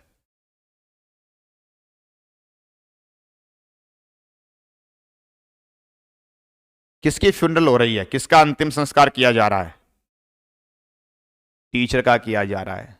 चलो ठीक है, वो टीचर बात आप बोल रहे हैं, थोड़ा सा वो ग्रामरियन नहीं कहना चाहिए, थोड़ा सा टीचर गलत नहीं है, थोड़ा स्पेसिफिक बात कर लें कि जो टीचर है वो टीचर भी किस चीज का टीचर है, वो ग्रामरियन है, वो व्याकरण या ग्रामर का वो स्पेसिफिक जो जानकार है। तो जो ग्रामरियन है, जो टीचर आपने कहा वो वाली वाली ठीक है, तो उनकी क्या हो चुकी है, मृत्यु हो चुकी है, और उनके उस टीचर या ग्रामरियन को मृत्यु होने के बाद में कहाँ ले जाया जा रहा है, अंतिम संस्कार के लिए फ्यूनरल पे लेके जाया जा रहा है। ले जाने वाले कौन है, उनके स्टूडेंट्स हैं, उनके कौन है, स्टूडेंट्स हैं, वो लेके जा रहे हैं। उन स्टूडेंट्स में से एक student, one of the students of that grammarian, हमारी पोएम में क्या है, स्पीकर है, उसका कोई नाम पता नहीं होना है। तो इस पोएम में हमारा सिंगल स्पीकर कौन होगा, वन ऑफ द स्टूडेंट्स, या कह दो disciples, one of the disciples या स्टूडेंट्स ऑफ द ग्रामरियन। जो हमारी पोएम में ग्रामरियन की, इसका नाम कुछ नहीं दिया गया है, सब यहां पे कॉमन नाउन बातें हैं, नो प्रॉपर नाउन, कोई विशिष्ट नाम से नहीं है। तो ये कोई ग्रामेरियन है और उन ग्रामेरियन की जो मृत्यु हो चुकी है, तो वो जो ग्रामेरियन है उस ग्रामेरियन के जो स्टूडेंट्स हैं उनमें से कोई एक जना पोएम में क्या बना हुआ है, स्पीकर बना हुआ है। और वो अपने जो बाकी और साथी हैं, यो मान लो 50 स्टूडेंट्स हैं, हम कल्पना कर लेते हैं समझने के लिए, पोएम में ऐसे कोई संख्या नहीं दी है, ये सिर्फ मैं बता रहा हूं कल्पना करके ऐसे समझाने के लिए, कि कल्पना कर लेंगे 50 स्टूडेंट्स हैं, 50 के 50 क्या हो रहे हैं, समूह में इकट्ठे हैं। 50 में से कोई 5-6 जने जो भी हैं वो तो क्या कर रहे हैं, उसको अर्थी को उठा रखे होंगे, और बाकी क्या कर रहे हैं, उसके पीछे पीछे चल रहे हैं। तो उनमें से जो एक कोई व्यक्ति है वो लीडिंग के रोल में है, वो जो सबसे आगे कहीं ना कहीं सपोर्ट दे रहा होगा उसके अर्थी को, वो अपने बाकी 49 जो बाकी साथी हैं उनको संबोधन करके कह रहा है कि भाई ढंग से चलना है, अभी खड्डा आ गया है, पर्वत आ गया है, ऊंचे चलना है, ये चलना है, और वो हमें बताता रहता है। और साथ ही साथ वो बाद में क्या करता है, अपना वो जो टीचर था, ग्रामेरियन था, उसकी गतिविधियां क्या थी, उसकी सोच विचार क्या थी, उसका व्यवहार क्या था, वो भी बीच बीच में बताता जा, दोनों बातों को मिक्स करता है कि जो हमें फ्यूनरल पे चलना है तो चलने के दौरान क्या क्या सावधानी रखनी है। अपने उन साथियों को, अपना जो टीचर मर चुका है, ग्रामेरियन जो मर चुका है, उसकी क्या सोच विचार थी, क्या उसकी गतिविधियां थी, क्या उसकी पर्सनैलिटी थी, वो भी अपने उन साथियों को बताता जा रहा है। तो हमारे इस पोएम में साइलेंट लिसनर नहीं है, बल्कि क्या मिलेंगे, लिसनर्स मिलेंगे। तो मैं यहां पे ये ब्रैकेट्स में तभी यस लिखा हूं। इस डचेस वाली पोएम में तो क्या है, एक लिसनर बर है, जबकि ग्रामेरियन फ्यूनरल में क्या पाए जाएंगे, लिसनर्स मिलेंगे आपको। तो हमारे इस दूसरी वाले पोएम में लिसनर्स कौन है, एक तो बन गया है ये speaker, and the rest of the students, जो बाकी स्टूडेंट बचे हुए हैं शेष, एक जो स्पीकर बनने के अलावा, ये मान लो 50 थे, एक बन गया स्पीकर, 49 क्या हो गए हैं, लिसनर। वो चुपचाप उसकी बात को सुनते चले जाएंगे, उनकी प्रेजेंस हमें हिंट से द्वारा वो बताती चली जाएगी। अब इस पोएम में कैरेक्टर रेवलेशन किसका किया गया है, उस ग्रामेरियन की बता दो, ग्रामेरियन के बारे में सारी बातें होंगी, तो किसका कैरेक्टर रेवल किया जा रहा है, the character of the grammarian is revealed, जो ग्रामेरियन है उसका कैरेक्टर रिवील किया गया है।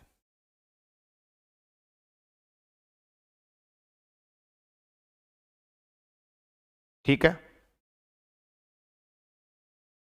अब आप ध्यान करो,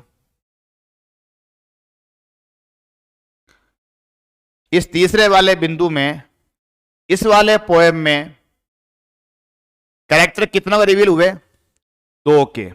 एक तो किसका हुआ, मैन तो किसका हुआ, डचेस का, लेकिन दूसरा जो स्पीकर है उसका अपना भी तो हो रहा है।